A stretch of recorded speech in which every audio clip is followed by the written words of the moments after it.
Thank you for staying. Let's get into our first story. An earth dams constructed under the One Village, One Dam project in Bongo, Kasena, Nankana West, and Talensi districts, all in the Upper East region, dry up at least by January because the dams cannot hold enough water. Farmers in these areas say they leave the water for their animals to drink and are unable to farm during the dry season, as the program intended. In the first of a two-part Hotline documentary, Thirsty Dams, features editor Jojo Kobina reports that farmers want government to coerce contractors to return to the sites.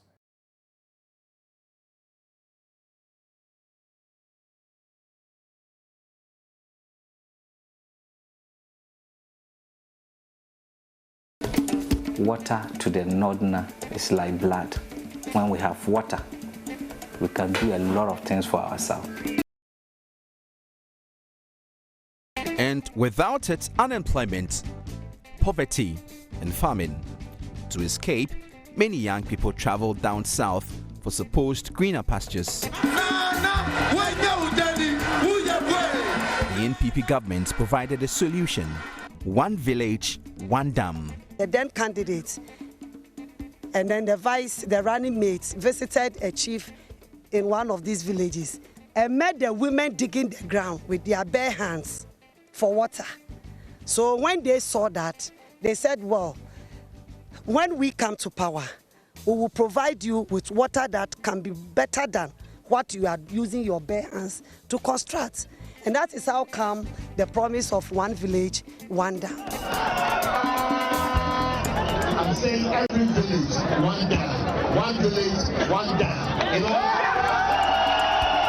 The policy appealed to the people in the northern regions. The government came here and told us that they will be giving us dam.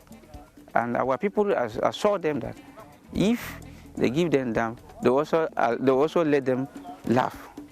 And really, you can ask our assemblyman and even ask the NPP people what this community did for them.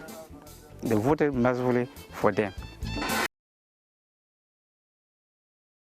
A political promise that won the hearts and minds of the people. The dams should make it possible for farmers to farm all year round and break the cycle of waiting for the rains before cultivation.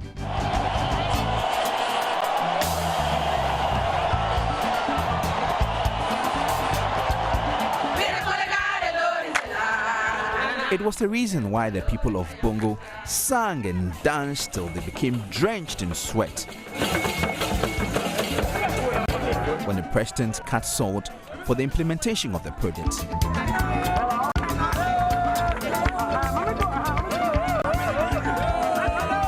We have begun the One Village, One Dam initiative, and you here in Bongo can see for yourself that we have begun the initiative. It is our intention that Bongo alone will get 10 dams this year. 570 are being built. You heard the minister across the 3 northern regions, and Bongo constituency alone is going to get 10 out of that 570. This campaign promise has been fulfilled. Well, but not quite. Dam always takes us 2 months to dry up. Only 2 months? Only 2 months. October, November, the water dry up. November, like this, you see our pepper farm, you will like it. But where? No water again. My name is Jojo Kobina. It has been 5 years since the dams were constructed. My job here is simple. Find out how the dams are serving the people as it should and what concerns the people have. I hope government will use the findings in this documentary to improve the current state of the dams.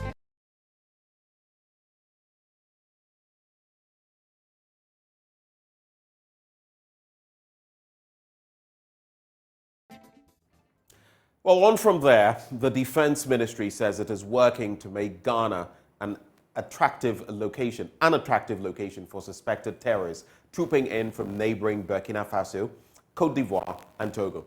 The Ghana Armed Forces is leading the operation to send illegal immigrants and others living unlawfully in the country's border communities back to where they came from. In an interview with Joy News, Deputy Defense Minister Kofi Amankwa-Manu said some of the suspected terrorists disguised themselves as nomadic herdsmen. He says more than 20,000 people have been repatriated, with more expected in the coming days. Most of them are seeking refuge in Ghana. And so we have droves of herdsmen, terrorists, some members of these terrorism groups, illegal immigrants, finding their way to Ghana. Sad thing is that we have some of these people already within the country living in makeshift structures, and then some of them are also putting up with some family. The saddest of them is that we have families in Ghana who are taking monies from these people and giving them, places as farmland and all that. Some communities in Upper West, Upper East, Northeast, and then the Northern and Savannah regions, this problem is getting really bad. And so the armed forces is helping RESEC to really deal with this issue of not allowing, these illegal immigrants and the herdsmen and these terrorism groupings free movement. We as a country have a duty to make sure that we provide security for our people. And so as long as they continue to be here, we will do our part not to allow them to have free movement, so that they can do whatever they want to do. Just about yesterday, we have almost 20,000 illegal immigrants and Fulani herdsmen and all that. Then you'd be surprised. One person actually brought in about 15,000 cattle. Yes, you know what that means. They will have to find a place for them to graze. And so farmers are also going to suffer and all that.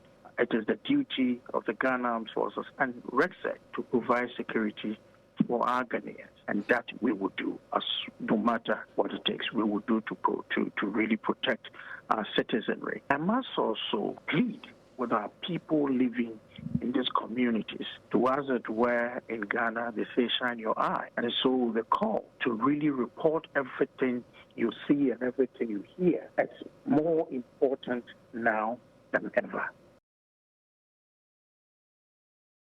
Well, let's stay on the political front. And the Speaker of Parliament, Alban Bagbin, says there are more questions than answers surrounding a recently leaked tape which allegedly exposes a plot by a leading member of the governing New Patriotic Party and a senior police officer to oust IGP Dr. George Ekufu-Dampare. The leaked tape also revealed efforts to rig the 2024 elections. Mr. Bagbin's comments follow an urgent statement by Deputy Minority Leader Emmanuel Ama-Kofi-Boa. Parliamentary Affairs correspondent Kwasante reports. The minority insists that the tape exposes a greater risk to the country's democracy. According to Emmanuel Ama-Kofi-Boa, in the least, the Interior Minister must commit to investigate the tape. When there's a leaked tape, there's issues around the leak, it has to do with the IGP, the sitting IGP, and the attempt to remove him. And the issues about 2024 election and what must be done to make sure that a new IGP is put in place who will collude with a sitting government to get a certain outcome. That must concern this parliament. It borders on the security and the stability of our country. And it's very important that is here, that this house, and I'm happy it's here, that this house want to know who are those involved? What is the authenticity of that leak tape? We need to find out. And I think all I'm asking, Mr. Speaker, is that we ask the Minister of State, who is responsible for this sector, to look into the matter. Some majority MPs have been criticizing their NDC colleagues for seeking to politicize this issue. Let me state clearly that as Minister for the Interior, it is my duty to make sure that there is peace and security in the country. And therefore, investigating any piece of information, I have no problem with it in principle at all. So to get the impression that an IGP can do something extraordinarily wonderful to assist a party to win election is wrong. If there's a tape and you want it to be investigated, I, in principle, have no problem. But to go ahead and give the impression that a particular IGP presence or not, or whether his office or not, will determine the outcome of election is wrong. But the NDC MP say this is too big to let it slide. And Mr. Speaker, we do so not just for the professional integrity of the IGP and to preserve and protect him and empower him to ensure that elections in this country, even tomorrow, are conducted in a manner. Mr. Speaker, I'm sure you have always taught us that the word free and fair have constitutional meaning. When the Constitution says that elections shall be conducted in a manner which is free. Free from what? Free from fear, free from intimidation, free from influence. It has a meaning. So free and then fair. So, Mr. Speaker, to preserve our democracy and to protect the professional integrity of the Inspector General of Police and to appreciate what Dan Parry is doing in preserving this, we are requesting for a parliamentary inquiry into this matter. Police officers involved in a conspiracy to rig the upcoming elections. Mr. Speaker, it should be a matter that should engage the attention of this House. And we're saying that Mr. Speaker makes appropriate directive so that this matter can be gone into and the veracity or otherwise of the audio authenticated. And if it is authenticated, those behind this whole thing should be punished. They should be prosecuted to serve as a deterrent. Speaker of Parliament Alban Bagbin has ruled that the House will investigate the matter. There is the need for an investigation, but going by the standing orders, I have to give proper direction as to the nature, the type of investigation. What is now left is the form and shape that this investigation will take. Will the Speaker of Parliament refer this to the Defense and Interior Committee of the House, which is already constituted to deal with this matter, or will an ad hoc committee be set up with members on both sides joining to deal with this matter? But what is clear now is that Parliament is taking this matter very seriously, and that this is something that is beginning to shape up conversations ahead of the crucial 2024 elections, given some of the explosive things that the persons were said to have been uttering on this tape. And the minority say that this investigation is crucial to safeguard the country's democracy. Reporting for Joy News, Kweku Asante, Parliament House, Accra. Now, Chancellor of the University of Cape Coast, Dr. Sam Jonah, has described the exodus of health professionals as disheartening. He says the development is unhealthy and requires that government employ innovative ways to keep such brains in the country in furtherance of the attainment of universal health coverage. He was speaking at the maiden matriculation and graduation ceremony of the Asenman Nurses and Midwifery Training College. Dr. Sam Jonah says the number of health professionals that continue to leave the country is worrying. According to him, if the trend is not reversed, it may affect the country's health delivery system. It is disheartening to read and hear in the media the massive exodus of Ghanaian health providers, especially our nurses, to seek greener pastures abroad. These are our heroes abandoning ship for better opportunities. As a nation, if we are to reverse this trend and meet the goals we have set for ourselves, then we need to take a critical look and devise innovative solutions to meet the challenges we face. We cannot simply afford this terrible exodus of the very people who would be entrusted our lives with, particularly when we are in difficulties. It is common knowledge that the central government purse is stretched beyond capacity. This has also been exacerbated by COVID-19 and the Russian-Ukraine war, which is causing economic ripples across the globe. However, I would like to appeal to government to expedite the process of financial clearance for the payment of allowances to nurses, midwives, and trainees when they fall due. Zipline through the National Drone Delivery Service, has delivered more than 14.8 million units of life-saving medicines, vaccines, and blood products to health facilities by the end of 2022.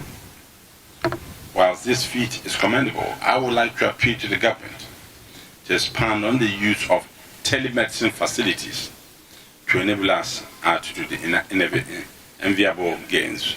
Deputy Education Minister and MP for Ascent South, John Ntimfodjo, assured government will do a lot to address the challenges in the health sector. We are aware of the challenges, but much is being done, and soon we will see a combined effort, combined support that will reposition this institution and give it a facelift and upliftment in infrastructure and even more importantly in academic capacity. But as you go out there, I would want to appeal that you accept postings even to remote areas, hard to reach areas, places where your services will be needed the most, places where your presence will make the most impact, and you would forever be blessed. Principal of the college, Ophelia Nkrumah Johannes, highlighted some of the challenges the school has been grappling with. Our challenges are inadequate infrastructures and lack of financial clearance for our staff. We also need additional bars to complement the one we are using currently, as the number is increasing. And we have inadequate clinical instruments and models to be used at the skills lab, as well as additional computers to expand our ICT to enable us to have our online licensing examination. In the recent licensing examination results by the Nursing and Midwifery Council of Ghana, out of the 122 students presented by the college, the pass rate for the registered midwifery student was 96, while the registered general nursing student had a percentage of 86.2. Richard Kwejinyako reporting for Joy News. Now, Care Ghana is implementing a program dubbed Women for Rearing Project. This is a research development project that focuses on what it takes to develop a livestock vaccine delivery system that reaches women, livestock keepers, and women animal health service providers. The Women Rearing Project is also to help address general and cultural barriers that hamper women ownership of livestock. Martina Bugri reports. Speaking on the sidelines of a research dissemination workshop in Tamale, program team lead Cares Ghana's Right to Food, Water and Nutrition Climate Justice Program, Agnes Noriba, said even though the livestock industry has the potential to economically empower women, these women face challenges when it comes to being able to vaccinate their animals and also some cultural barriers. In the communities that we worked in, there are also cultural norms around women's ownership and even the ability to openly declare that this goat belongs to me, and so taking the decision herself to go and call a vet to come and vaccinate. She has to vaccinate through the husband, and so if the husband is not willing and ready to vaccinate the animals, it means that animals don't get vaccinated.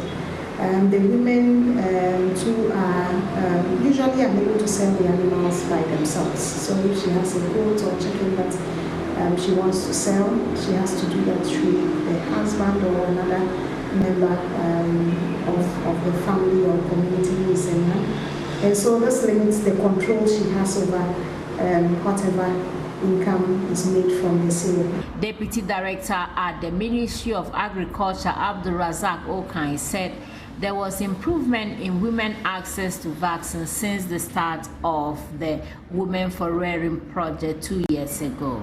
And I think it's very, very refreshing because when the program started, since 2 years ago, there are some considerable results.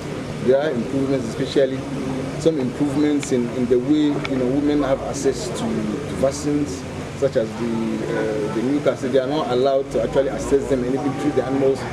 Women in some parts of the country now have the opportunity to actually sell animals which hitherto were not possible for them. So these basically are the things. From a policy point of view, we think that we'll have to work more and make sure that these things are institutionalized, and if possible, bring out a regulatory framework to make it more practical. The co-founder of Cow Tribe and co-implementers of the project said women play a critical role in livestock rearing, and there is the need for women to be included when policies are being looked at. We've all come to a conclusion that women play a critical role in livestock systems and making services accessible to women has been a critical part of what my company is involved. And today's conversation has come to that point where we have come to an agreement, a very strong conclusion that in the policy formulations, in the discussion about what services and what programs should be implemented in our farming communities, there is that critical need to take into consideration the role of women in that. Two of the beneficiaries, Emmanuel Azure and Alice Awini, said the project has empowered them economically. But when care came and they have trained us on how and when to vaccinate them, our animals are now increasing. There's no any death recording again. And now we have quality animals, and we can now get income from them. Our forefathers cared our women from rearing. They could not have that opportunity to assist us in rearing. Though it was assisting, but it was just partially. But now they involve much in rearing, even to the extent of having their own ones. And therefore it helps in a way that when it comes to family issues, it's more or less a cost sharing. Well, that is how we cap off the news. But up next, do stay for the news review. We'll be joined by Executive Member of the National Democratic Congress South Africa. He joins us for a conversation. Do stay.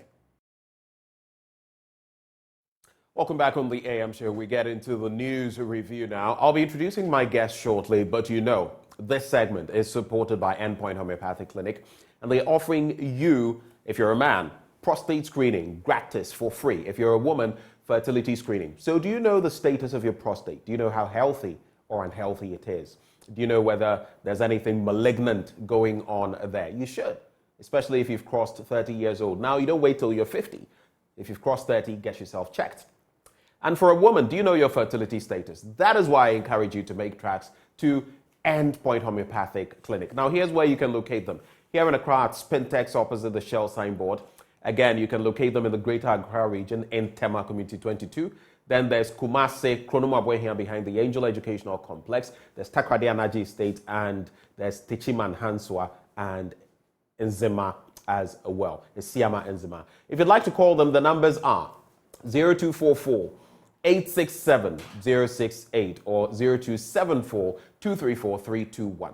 Endpoint Homeopathic Clinic, the end to chronic disease. But just the start. We're kickstarting the news review here. And I have joining me for a conversation, Executive Member of the National Democratic Congress, South Africa, Benjamin Kofi Kwashi. He is our guest. Good morning, Ben. Good morning. How are you? The name is Benjamin too, actually. Wow.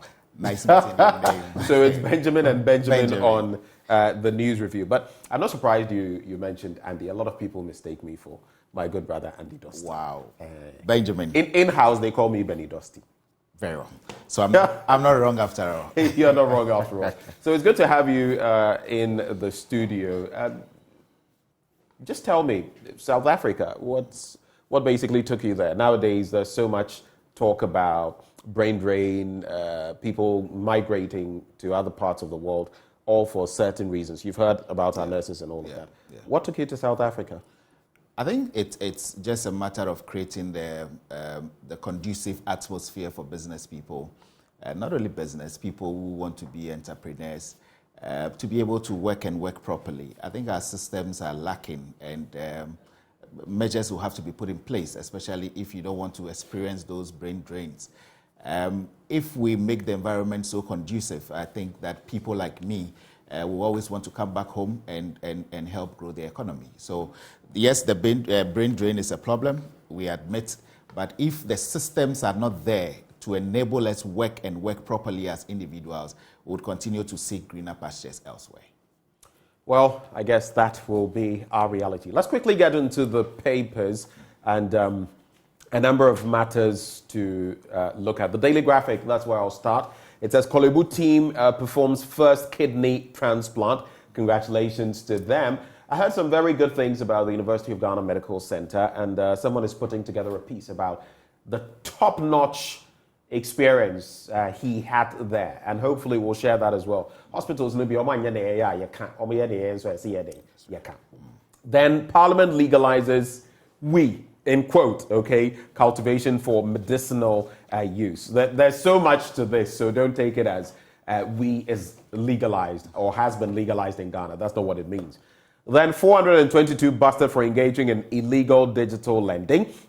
There's turning prisons into factories. Prisoners, officers train in entrepreneurship. And then again, ECOWAS court okays a JAPA deal. Hey! Anyway, we'll be getting into the details of these stories. There's also on the back page of the paper, road crashes, deaths reduce in first half of 2023. That's a good thing, but the statistics are still rather high.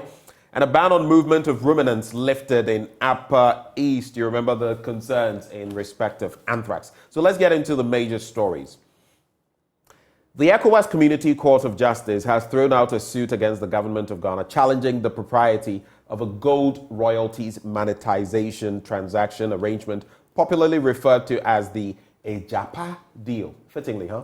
Anyway, 3 anti-corruption groups, Transparency International, the Ghana Integrity Initiative, and the Ghana Anti-Corruption Coalition, dragged the government to the CCJ in December 2020 seeking an order to halt the Ejapa deal. It was the case of the applicants that the Ejapa deal was dominated by, quote, politically exposed persons and also violated the rights of Ghanaians to have permanent sovereignty over the country's natural resources as provided under the African Charter on Human and People's Rights. However, the court, sitting in Abuja, Nigeria last Tuesday, upheld the defense of the government and dismissed the case of the 3 civil society organizations. Now, the court said the detailed reasoning for its decision would be made available later. Some of us would like to see that detailed submission of the court. But quoting, the proposed Ejapa transaction is intended as a means by which only a portion of the proceeds from the exploitation of the natural resources of Ghana is invested.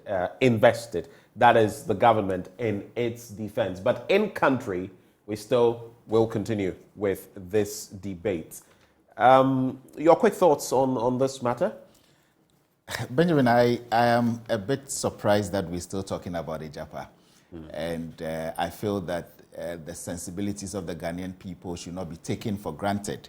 That said, I believe that we wait for the court's detailed submissions as to what entailed in what is entailed in the ruling. But you see, here in Ghana, these organizations that went up with the case to the ECOWAS court, they've been able to convince us as Ghanaians. We've seen the many challenges that the deal itself exposes itself to. And I'm sure that going forward, as Ghanaians, after we read what the reasons are of the court, we'll be able to bring up our suggestions here and there. But we should be cognizant of the fact that the Ghanaian people have spoken against the Ejapa deal and that their reasoning should be upheld in any day or on any other issues. Well, the court has its stance. It has delivered its ruling, and we'll find out what the ratio is, as we would say, the ratio decidendi. Okay. But as of in country, I believe the stance of many Ghanaian and the stance of many of those in civil society is rather clear, unless there are monumental changes to what the Ejapa deal has been. I mean, look at the anti-gay bill, for example. Yes. There were some aspects that people found problematic. Now it has gone through many amendments and all of that, and now it has seen the light of day. So let's see what happens with this one. Absolutely. There's also that bit about the Kolebu team. I'll take that and I'll do the one on medicinal, the cultivation of weed. So I'll go to pages 16 and 51 and then I will wrap from there. Page 16, where are you? Where are you? Where are you? There it is. So a team of health professionals at the Kolebu Teaching Hospital has performed kidney transplants on 2 patients, the first of such operations by a local team in the country. The Ghanaian team, including specialists, doctors, nurses and anesthetists, performed the procedures on July the 4th and 5th this year, and the patients, both of them male, are currently recovering at the facility. Each surgery is estimated to have cost $21,000. Now, the surgeries were sponsored by the First Kai Group, an indigenous private company. That is the first story there. There's also committee clears 10 for NPP Super Delegates Conference, and that is the situation, all of them making it through. But let's go to this one. Parliament legalizes weed cultivation for medicinal use, and the Minister for the Interior has regained the power to grant a license for the cultivation of cannabis, popularly referred to as weed, with a small quantity of its active properties for industrial and medicinal purposes. Don't go smoking it and thinking you will not get apprehended. Now, the license will strictly be for the cultivation of cannabis with not more than 0.3% tetra, and I have to take my time, tetrahydrocannabinol, okay? That is THC. Now, the main active ingredient of cannabis on a dry weight basis and should be for industrial or medicinal purposes only. Section 43 of Act 1019 stipulates that, quote, the minister on the recommendation of the commission may grant a license for the cultivation of cannabis, popularly referred to as weed in Ghana, which is not more than 0.3% THC content on a dry weight basis for industrial purposes, for obtaining fiber or seed for medicinal purposes. So that is to set the tone. Don't get it twisted. That one, but take back. So those stories are for your reflection, Kolebu, and what the doctors and others have done. And maybe the MPP and the 10 who have gone through to the super delegates point and the legalization of weed for industrial and medicinal purposes. Well, let me start with the Kolebu story. I think we should all be proud as a nation that finally surgery or kidney transplants are being done in Ghana. And we know a lot of people who are on the list to go through such a procedure. I think that our doctors time and time again have proven that they can do and do better as in other countries. And we shouldn't be able to encourage and then applaud them for this very novelty. One thing is clear, like you said, the total cost of each of the surgery was $21,000. Right. And we want to thank First Kai for, I think it's Kutoche, they are the owner. And I want to believe that we should, as business people, also come to the aid of most of these people. There was a story about a Ghanaian staying in South Africa who has relocated to Ghana, and it's also built to undergo this same transplant. And I believe that with this good news, she will be happy. She will know that she's in safe hands. The name is Auntie Mimi. On the issue of the cannabis as well, I'm happy that you've given the clear explanation so that we don't get it twisted. For industrial and commercial purposes. And I think it's also another... so it has a medicinal aspect to it as well, yes. So I think that it's also another form of income that will be generated and that will go to help our ailing economy. I believe that Parliament in its own right sense had debated this, and it has been adopted and it has been passed as a law. We are grateful as a country, and then we want to ensure that we don't misapply what the rules are. We don't go contrary to what the Act says. On the last issue that is to do with the NPP aspirant, we just want to wish them well. In a multi-party democracy like we have in our country, we should be able to encourage such things. Only to say as an NDC person that we know all of them, all the 10 people that are seeking to be flag bearers of the ruling party. We've seen their records. We know that they are part of the monumental failure that we have today. But anyway, we just have to wish them well. Anyway, wish them well. The political space must also be conducted with some decorum, decorousness. And so, Aaron Babako Kokomisa, I think you're missing the point. You sent a message. You said narcotics or cannabis, one of the substances or elements that are destroying our young adults and forming groups within ghettos is either cannabis or other dangerous drugs that are very harmful to the human system. And you say, my point is that other international communities have advocated the legalization of cannabis. We shouldn't go that way as a country. And then you talk about we should look at the dangerous aspects of the substance, but not the scientific and economic benefits. So that is not what has been legalized. It's not been legalized for that purpose. There are certain medicinal purposes that you can use the oil of cannabis for. And those are the ones that are, I mean, did you know that in treating epilepsy, for example, there are ways that some of these can be used? So those are the aspects. And for industrial use, nothing to do with using it recreationally or smoking it or anything of the sort. So don't mix the two. Let's look at what paper you have. You're starting with the Finder, right? Yes. Okay, so start with the Finder, and then I'll get into the Daily Guide newspaper. So the Finder has 17 defunct government entities to be sold. Liquidation listing on GSE. Strategic investments also planned for the rest. And then Damango Best Tourism Destination, that is from Honorable Samuel Abujinapo, Minister for Lands and Natural Resources. So on the story of the 17 defunct government entities to be sold, if I could read briefly, it says government is to dispose of some 17 defunct entities which have been left to rot for decades. These include Aboso Glass Factory, Central Stores, Bungalow of the Bogatanga Meat Factory, Bonza Tire Factories, Clinic Research Laboratory of the Ghana Consolidated Diamonds, Regional Office of the Ghana Food Production Corporation at Srodai, and the guest house of the State Construction Company at the Dagomba Street in the Northern Region, among others.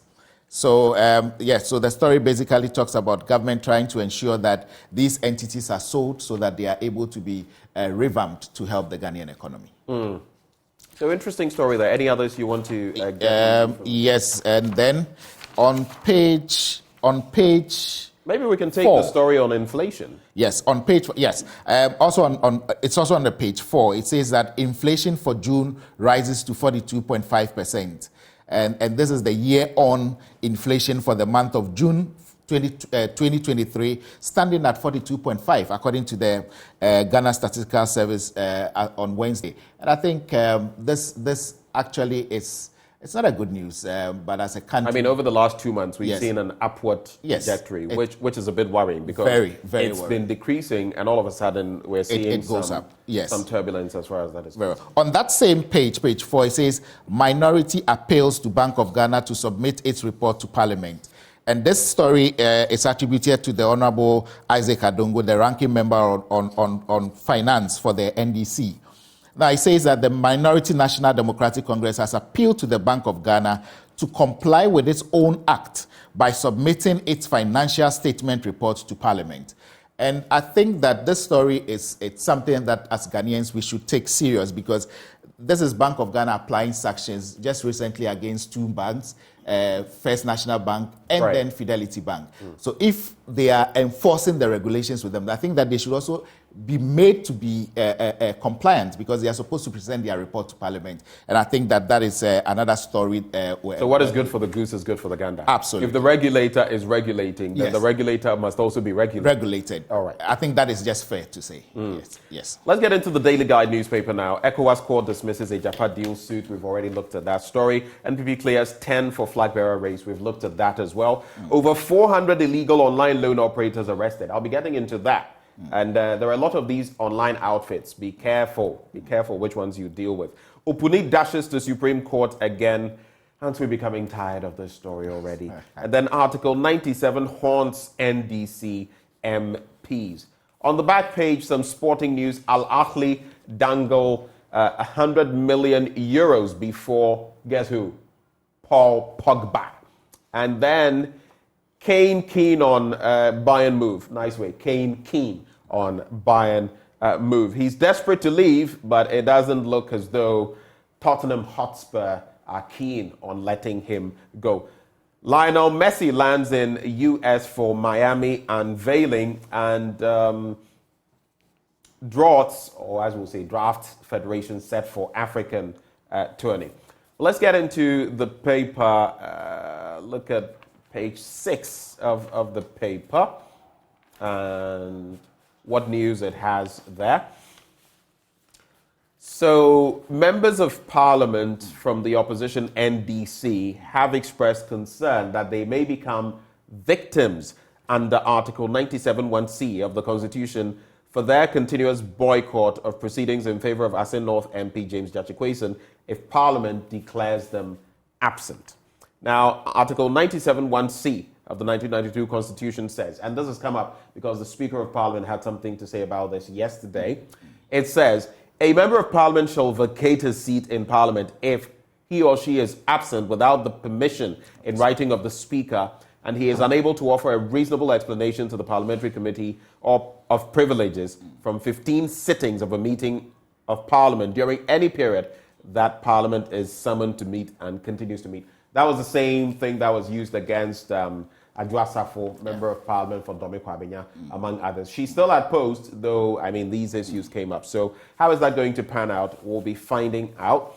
Let me just do the stories and then I'll have you react to them. Yeah. Then there's the other one about a joint operation by the Economic and Organized Crime Office, the Bank of Ghana, and the Cybersecurity Authority has led to the arrest of 422 Ghanaians and 3 foreign nationals engaged in illegal online loan application schemes. Now, the exercise was conducted on Monday, July 10, 2023, with support from the Ghana Police Service in 3 different suburbs in the Greater Accra region. In all, 654 mobile phones, 22 laptop computers, and 800 SIM cards were retrieved as part of the exercise as far as the suspects are concerned. And just quick reactions to this, and I'll go on the international front and wrap. Well, I think on the issue about the fake loan apps and the people that have been arrested. They're everywhere now. Yeah, very, very everywhere. And I think that on that note, we need to be congratulating the Bank of Ghana because continually they've told us about these fake apps, loan apps that we need to be careful of. It is imperative on us as Ghanaians to keep on echoing it to our people so that they know that these are things that we don't need to encourage. These apps have been propagated to be fake, and so we need to leave it there. And I believe that the suspects that have been arrested, whatever needs to be done to ensure that this doesn't continue, the Bank of Ghana will put that in place, and I'm happy about the story. All right, let's look at quickly. Kenyan protesters take to the streets as police fire tear gas, and stone-throwing protesters have clashed with police in Kenyan cities during a second round of demonstrations within a week, which the main opposition leader called against a raft of tax hikes. Now, police officers fired tear gas on Wednesday to disperse protesters in Nairobi, the port city of Mombasa, and several other cities, according to footage aired on Kenyan television. Quote, "We have ventured out on our own accord," said Ibrahim Stanley, a protester in Nairobi's informal Kibera settlement. "We are out here because we are tired." Intense confrontations took place on the expressway. It goes on, but there are many issues in terms of Kenya. For example, Ruto's administration said these tax hikes, which include a doubling of the fuel tax and introduction of a levy to fund affordable housing, will raise an extra 200 billion Kenyan shillings a year and are needed to deal with growing debt repayments and fund job creation initiatives. But the people are obviously very unhappy with the situation. Global public debt hits record $92 trillion, and of course, Ghana is adding to that. Any quick thoughts? I think that on the issue of Kenya, demonstrations are also part of our governance system. So I think that the police will have to be a bit cautious when they deal with protesters in the way that they've dealt with. And also to talk about the global debt, we continue to add up to it. We should look at innovative ways as countries to be able to be independent and not go for these loans and ensure that our countries and our economies operate on our own terms and procedures. It is clear that if we're going to develop Africa, if Ghana is going to develop, we must do it through homegrown policies. We must think outside of the box, and we must think beyond IMF and the Bretton Woods institutions. It's not to say there's nothing wrong with them, Yes. but they will not spur on development. They will not develop your country for you. Absolutely. You will have to. And recently I heard Kwame Pianim, the ace economist, saying that, look, now we're talking about fiscal discipline and all of that. When we're borrowing, did we remember that? And he is of NPP stock. So when he says it, did we remember that? Yes. You know, so all of a sudden you do all the wrong things like we've done before. You hit the brick wall. Now the IMF comes in, and then all of a sudden you know about fiscal discipline. Did you not know, Mr. President, about fiscal discipline when we were borrowing left, right, center, forward, backwards, top, bottom? Did we not know? Anyway, which other stories do you have? I have the Supreme newspaper, and on page 7 it says, it's treason. Minority caucus on coup plot against IGP.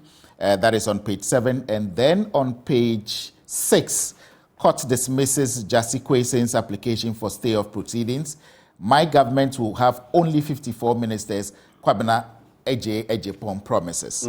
On the story, I listened to him, and he honestly made a lot of sense. A lot. Kwabena Ejepong, I mean, of all those I have heard so far, Kwabena Ejepong, and I do not affiliate with him in any way, I'm just saying it as it is. He made a lot of sense. A lot. On agriculture, on our economy, on corruption, on why we've ended up where we are. Yes. And I think, no, you know, governance is not just about ideas, but at least he espoused some intelligence. A lot of intelligence. I also heard about his propositions when it comes to running football administration in the country. Right. And I felt that it made so much sense. And he says you cannot look at where our politics is and think you detach it from the football. No. You know, when some things are going well, naturally others will also go well. Perfect. Look at where our sports is now. Deplorable.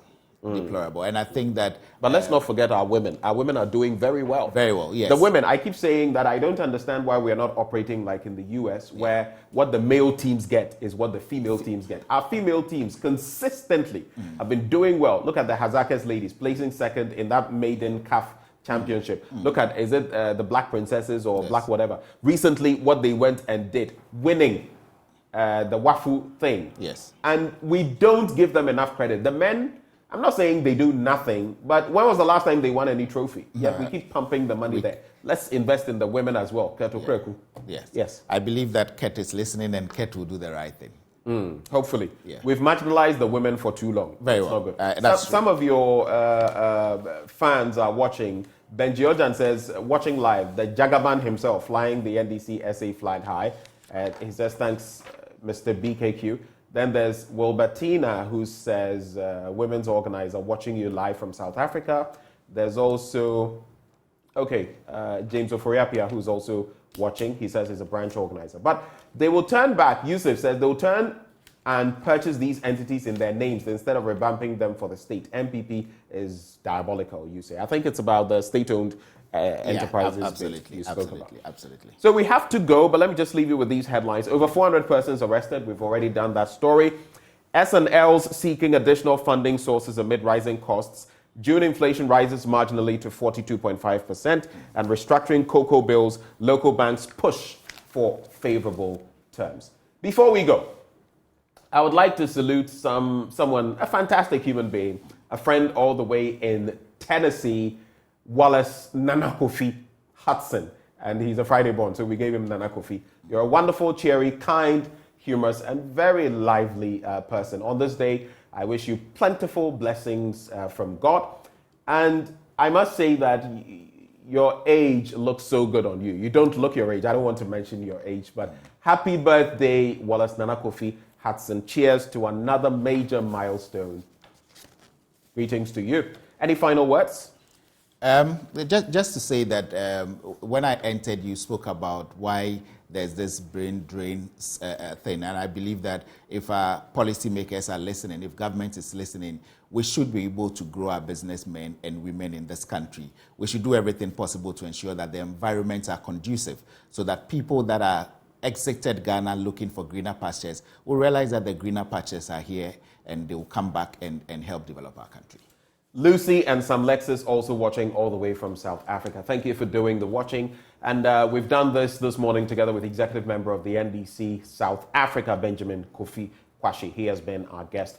Before we go into sports, this segment brought to you by Endpoint Homeopathic Clinic. They're offering free prostate screening free female fertility screening. Here's where you can locate them. Here in Accra at Spintex, opposite the Shell signboard. There's Kumasi Kronumabwe here behind the Angela Educational Complex, Takrade Anaji Estate, Tema Community 22, Techiman Hanswa, and Esiama Enzema. You can reach them on 0244 867 068 or 0274 234 321. End Point Homeopathic Clinic. The end to chronic disease, but the start of sports. Up next. Thank you for staying with us on the AM show. Hello, I'm Gary Al Smith, and this is the sports. This morning, a few minutes ago, FIFA have released a report detailing how all clubs from around the world that contributed to players at the last World Cup will benefit financially. You might recall that Joy Sports said before the World Cup that if Ghana were to have locally based players or players from the domestic league at the World Cup, they would get an amount of money. Now the figures are in, and this was a reason why many journalists and those who understood wanted players from the domestic league to go to the World Cup, because for every day a player spends at the World Cup, FIFA gave $10,950 every single day. So because Hearts of Oak, Asante Kotoko, Dreams FC and others contributed players to the World Cup, this is what they get. Of course, the caveat is that you needed to have had these players in your team for 2 years leading to the World Cup, which is why even though Ghana didn't have, strictly speaking, a player from King Faisal there who was directly at the World Cup, Ghana did have a player who has been at King Faisal in the last 2 years at the World Cup in the Black Star squad. And so Hearts of Oak had the biggest amount. $219,000 will hit their accounts. So Asante Kotoko, second highest, $200,000 just about. And then Steadfast FC, which is where Fatau Isahaku comes from, is $109,504. Then we have Dreams and King Faisal, both on $18,250 each. So this is part of what is called the FIFA Club Benefits Program. It started in 2010 and it will continue in 2016. You can find more details on myjoyonline.com. Globally, the club that got the most amount of money was Manchester City. They had over $4.59 million. FC Barcelona were second. And if you come to Africa, you had teams from Tunisia having the biggest amount of money.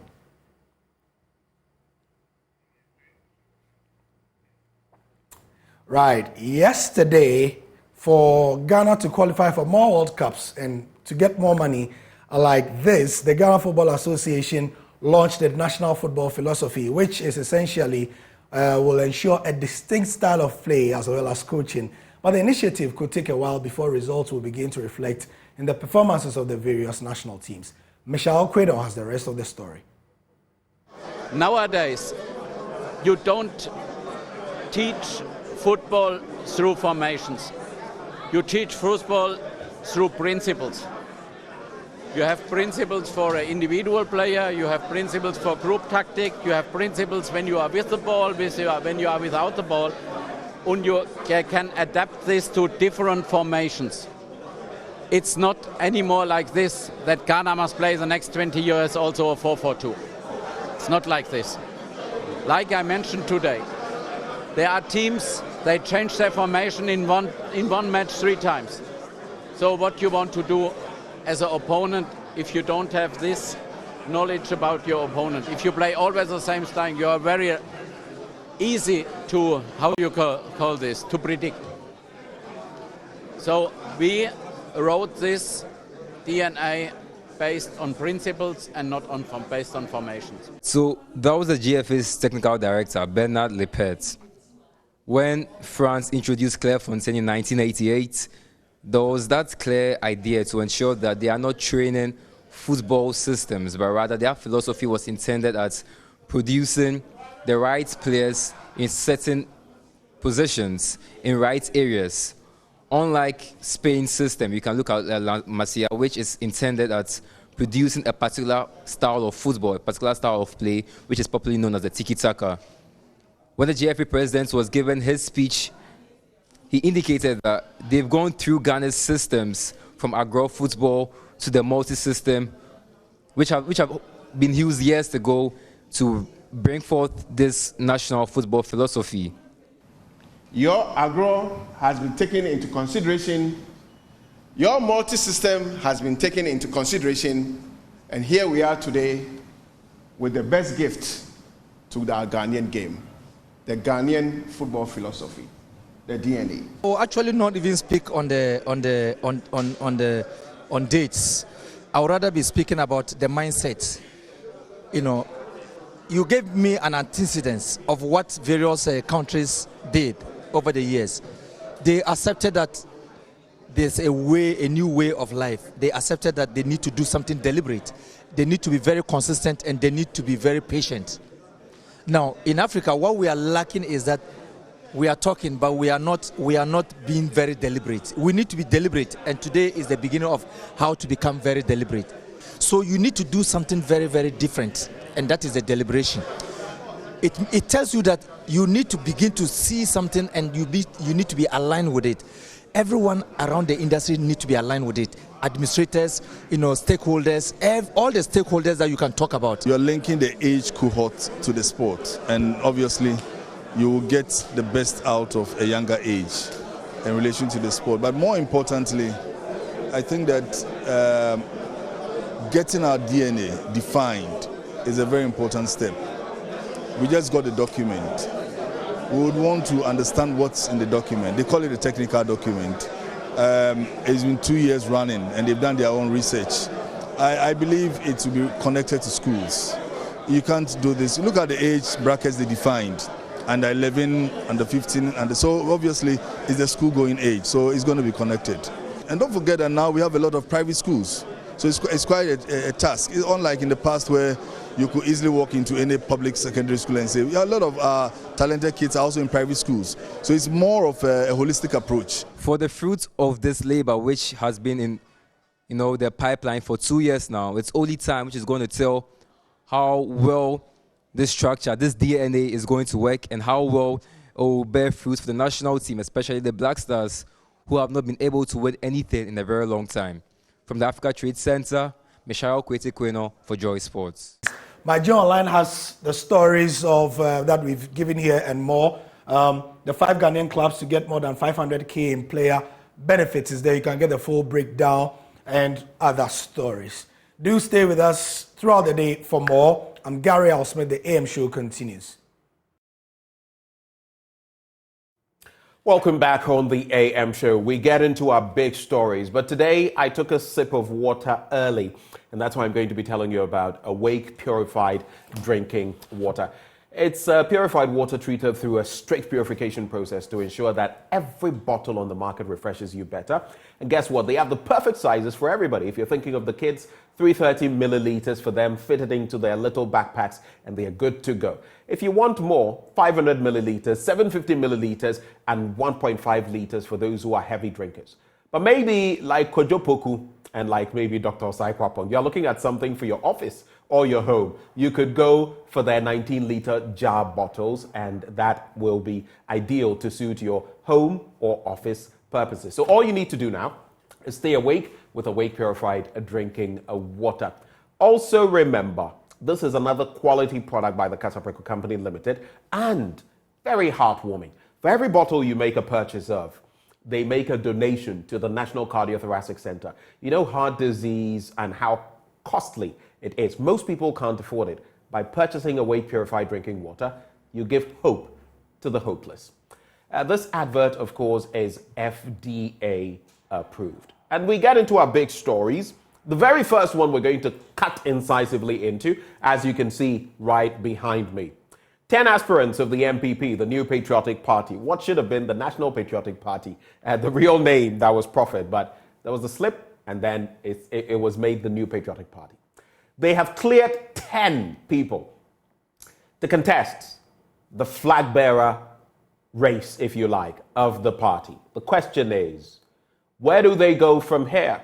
there were concerns that some of them would not make the cut based on this or that situation. Well, we're going to be examining all the surrounding matters with our guests. We have Kojo and Osae-Kwapong. Now, let me just make this clear. We attempted reaching some of the other aspirants, so no one gets it twisted, and many of them were neither willing to speak nor willing to allow their representatives, their spokespeople, to speak on their behalf. So I just had to clarify that so you don't think we're focusing on one side. So Kojo Osae-Kwapong is an aspirant. He has also been cleared. Kojo, good morning. Good morning, Ben. How are you? I'm well. How about you?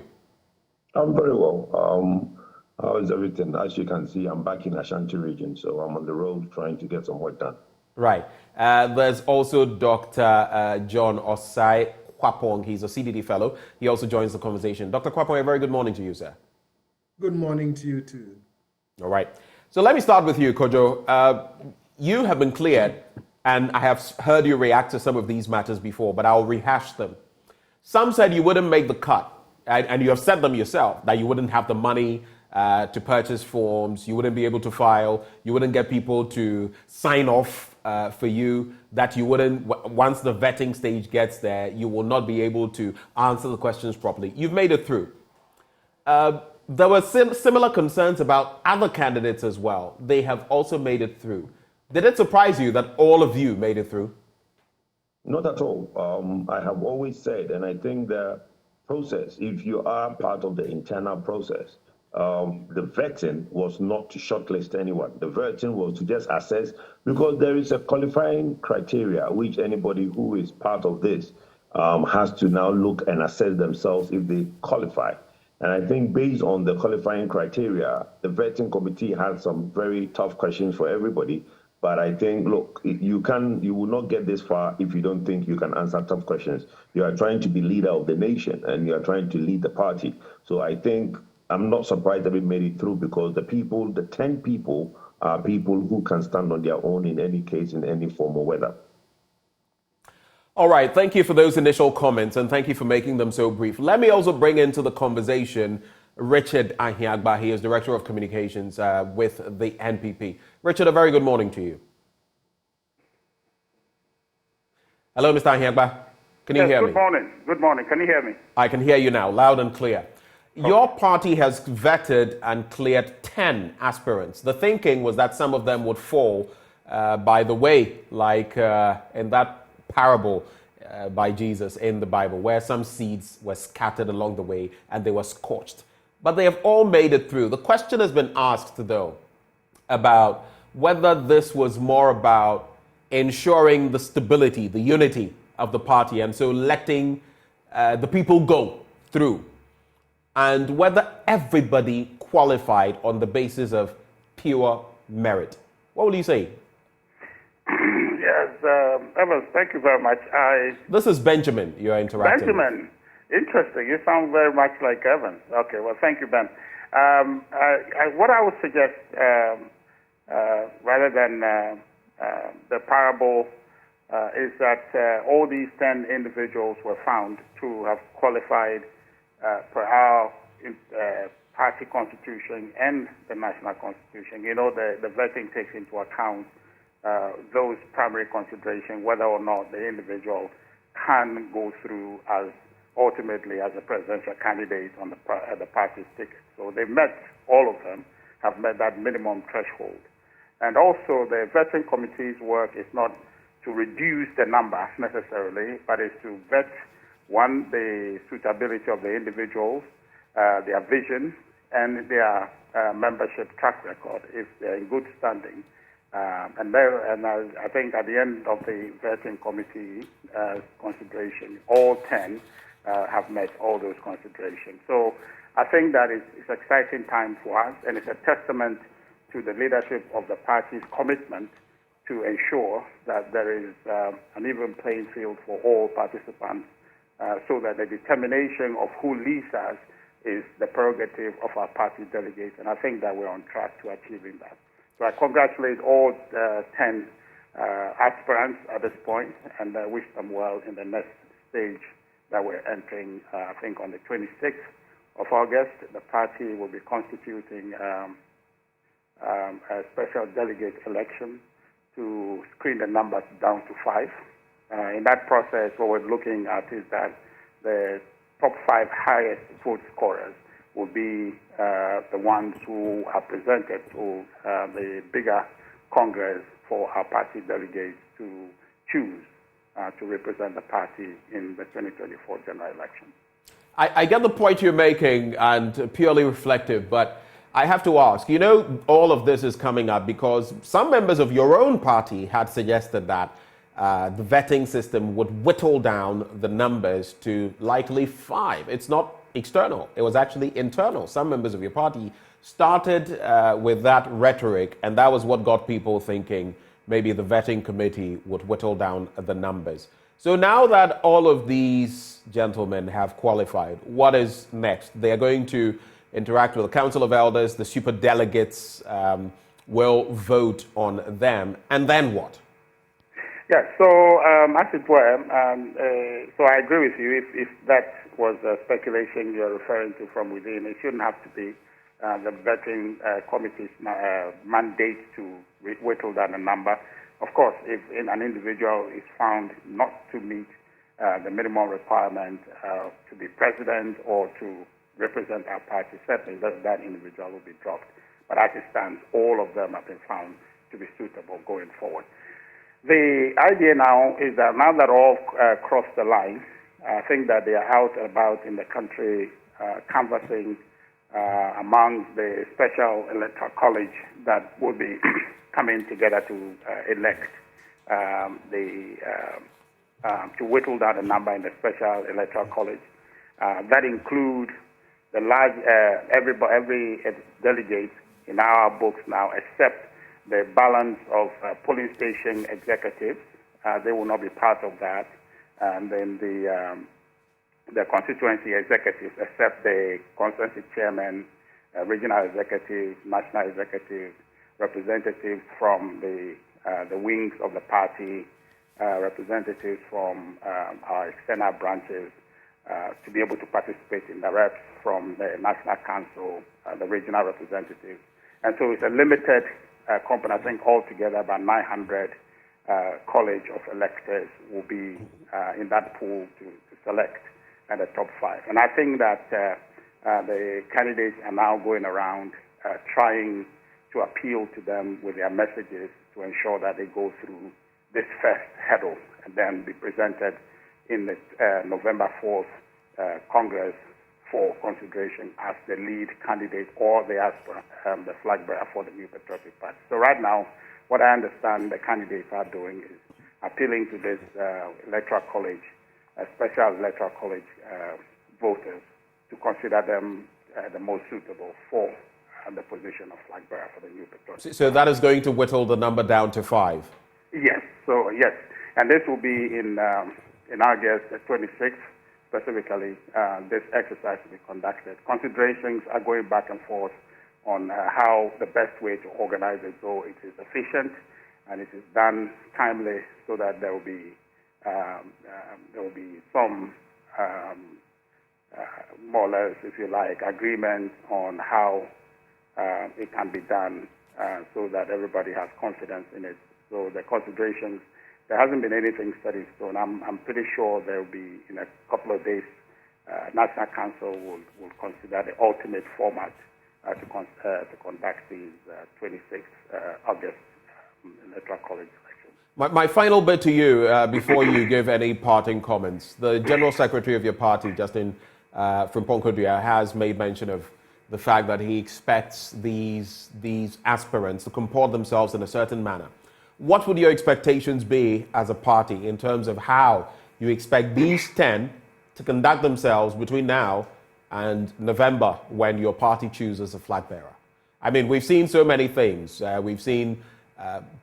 We've heard claims of people busing a lot of people to this or that venue, money supposedly exchanging hands among others when it comes to supposed fares and all of that. So what are your expectations in terms of how they conduct themselves ahead of November? Well, Benjamin, I'll say that message. their vision for the party, for the country, is what I think that they should be canvassing. And so far, we've seen some very interesting ideas come, building on the grand NPP ideological position of ensuring that we develop this country by unleashing the productive capacity of its people. I have seen various renditions of ideas that take root from that primary vision. And so I think that that's what we're going to continue to see across, that they should focus on their messages and make sure that in the end we're holding together as a party, minimize attacks on each other, which I think I should commend all of them so far, that they've been focused on their messages. I think from now till that time, as you said, consistent with the expectation of the General Secretary and National Chairman of the party, we expect that they will continue to do that, and ultimately the electors will be the ones who will determine who is best suited for us. And in fact, after that exercise, all of us are winners together as a party, because really what would happen is that we'll all come and rally to ensure that whoever gets elected by our party would be the one who will also support to win the 2024 election for the New Patriotic Party. So I expect that they will drive their messages and nothing more than that. All right. Mr. Ahiagba, thank you for joining the conversation this morning. Richard Ahiagba is Director of Communications at the New Patriotic Party. Let me now hear from you, Dr. Osae-Kwapong. When you look at developments so far, were you expecting all 10 aspirants of the NPP to scrape through as they have now? And what would you make of the candidates themselves? Yes, good morning and thank you. The whole vetting process is designed to determine whether one is qualified.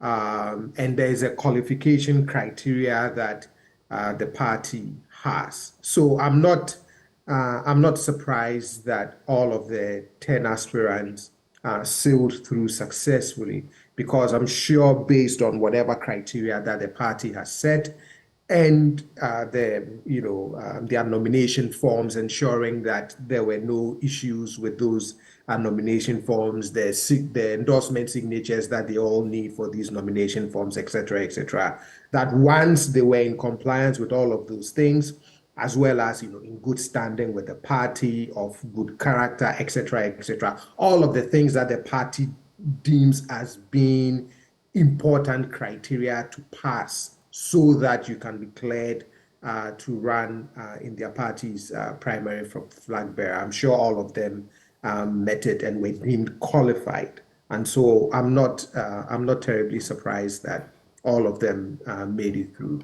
I think so far it's turning out, and that's what I expect.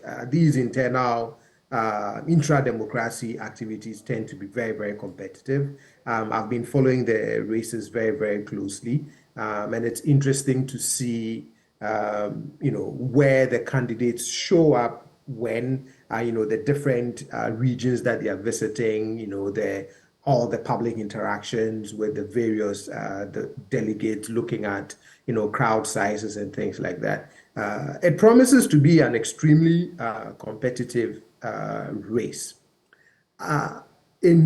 From my observation, it appears to me that it's a three-way horse race, right? There are some three particular candidates that I'm thinking would come in the top three on August 26th. But as they always say, fear delegates, and so I think we'll wait to see what happens on August 26th. But those are my initial observations. And I think I've said over and over again that my hunch is that Dr. Bawumia, the vice president, will pull this off, because it looks like the establishment and key establishment voices are really rallying behind him. Let me come to you, Kojopoku. So, as has been mentioned, you are going to face the Special Electoral College. of course, you meet that national council of your party.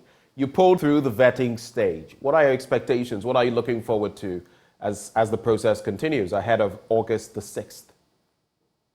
Well, we are not meeting the National Council. The National Council will deliberate on the report of the vetting committee. The vetting committee is a standing committee of the National Council. So they present their report through the General Secretary of the party, through the steering committee to the National Council. So we are not meeting the National Council. We have already met the Council of Elders, which was just an interaction between all the aspirants and the National Council. But let me say something quickly about what the gentleman on the other side said. You know, when you say the gentleman on the other side, you're referring to the Director of Communications, or are you referring to Dr. Osae-Kwapong? Yes, doctor. Okay. What doctor said. Look, it's not a three-horse race, and I don't know where everybody is getting this three-horse race thing is coming from. We all lived in this country in 2007, and there was a candidate that had all the resources behind that person, and that person did not emerge the winner of. NPP delegates are very savvy. NPP delegates at every point in time have shown who they want to lead the party. Yes, everybody is entitled to their conclusion to think that what is going on. Some delegates have also shown that they can be bought, that their conscience can be bought. You know that? Well, that's fine. But when it comes to being bought, that means it's going to be an auction. The best person with the money will win. Let's leave it as that. Are you afraid that could happen? No, it's not going to happen. You can't buy conscience. You see, all these things that people are going around thinking that establishment is behind and this. You cannot buy conscience. You think you can, but you cannot. The person on the day will vote their conscience. And some of us are going around and making this contest a contest about ideas. As my brother, the communication director, said, that is going to be about a message. People are in a certain state, and they don't want to continue in that state. And if anybody think that is a three-horse race, like I said, I mean, the crowd size that you see is delegates. If I could just go out today, all those delegates will come out to meet me. There is about 230,000 people that we all have to meet and let them cast their vote. So look, some people decide to add 3 constituencies to one and meet them. Some people decide to meet just one constituency. Some people decide to split the constituency into sectors and meet them in zones and meet them individually. Really and truly, the people on the outside are reading a lot of meaning into what the internal contest is going on. You don't see me out, okay? I'm in Kumasi as I speak to you, but I'm doing my work. Everybody has their strategy. My strategy, I have told everybody, is a submarine strategy. I'm not going to go out there and be part of the jamboree, but we'll all see what will happen after 26th of August. I know my strategy, and as a businessman, I know how to best drive things home and let people understand. I think that closer to the people, meeting people individually, talking to them, is what will solve the problem. Not the jamboree where when the person leaves, the person didn't even remember what you said on the microphone. So look, like I like to reaffirm, this is not a three-horse race. Let's not anybody keep So you disagree vehemently with Dr. Osae-Kwapong when he says that for him, he feels Dr. Bawumia will be the one to get the nod, that he has an edge. That's his opinion. I mean, edge, yes. The edge because, look, as he rightfully said, the establishment, he thinks the establishment is behind him. That's fine. That's his opinion. But what I'm saying is that I don't think that anybody should conclude that it's a three-horse race. It's not. All right. So your expectations, you believe Kojo Nsafu-Apoku will be Flagbearer of the NPP? Just to wrap it up. 100%. Look, let me tell you something. If anybody has a message among the 10, I think I'm the one with the message. Look, for the past 1 year, I listened to Kwabena Ejapong the other day. He had quite a message. Right. I was going to land on that. I'm going to say that for the last 1 year, every month I have a flyer with a message out there that I've been basically putting out there to delegates, and delegates are reading. And it's not that easy to just come up and just basically recite some things. I've been putting messages out, and these are unique messages for every sector, every facet of our society, how I tend to change it or reform it. And I've been doing this for 1 year, okay? So I have a quite depth of messages and quite depth of policies that I want to implement. And I believe Kojo Poku has the best message out there. And it's not only by me saying it, and it's by the the conversation that I'm having with the various delegates, and they think that, look, you are the one with the message. Yesterday, I met some key party delegates, and I told them about my early start program for childhood education. And they thought that, look, nobody is talking about early start childhood education. Okay, so look, like I said, this race is not a dash. It's not 100 meters. It's not even a 200 meters. Okay, it is a 10,000 meters. And if you ever went to the Intaco or Superzo, when 10,000 meters starts, everybody goes on break. By the time you come back, the guy that was leading in the first 10 laps is not the one that will lead in the last 15 laps. So let's not take this thing as a dash. It's not. All right, the race is not for the swift. I guess that's what you're saying. I'll take your reflections on same and your final words, Dr. Osae-Kwapong. Well, I mean, I understand. I understand that messaging is important. I understand that delegates have a conscience, but at the same time, I think we've also over the years come to see the kinds of things that go into intra-party democracy, these primaries. And so, yes, it's not going to be one particular thing that would define the outcome, right? Messaging alone would not win you the flag bearership. There were other things that would all converge to either win or not win you the flag bearership. But like I keep saying, for me, in observing the parties, in observing the party's politics, the people I've had a chance to talk to, the things I read about, etc., I will be very surprised if ultimately and anything can happen in politics, but I will be very surprised if the vice president does not pull this thing off. I'll be very, very surprised. Thank you very much, gentlemen, for joining the conversation. But stay with us, Dr. Osae-Kwapong. You stay with us for the next conversation. Kojo Poku, I wish you the best on the campaign trail, sir. My brother, it's always lovely speaking to you, Ben. And I wish you guys good luck. And thanks for my brother, the doctor, for clarifying that. But he will be surprised, and that much I can assure him. But have a lovely day, and you guys should have a lovely time in Accra. We'll talk later. All right. That is Kojo Nsafwa Poku there joining the conversation. Well, let's move on to the next bit that we're going to be discussing, having to do with multidimensional poverty in Ghana. Per the latest UNDP report, that we have 8 million of our population mired, another 6 million likely to fall into that sinkhole. Well, Dr. John Osae-Kwapong, a CDD fellow, stays with us on that conversation. We also have joining the conversation Executive Director, Center for Development Initiatives and Vice President, Ghana Association of Social Workers, Dr. Saad Idrisu, an economist, also joins the conversation. Good morning, gentlemen. Dr. Idrisu, if you can hear me, good morning.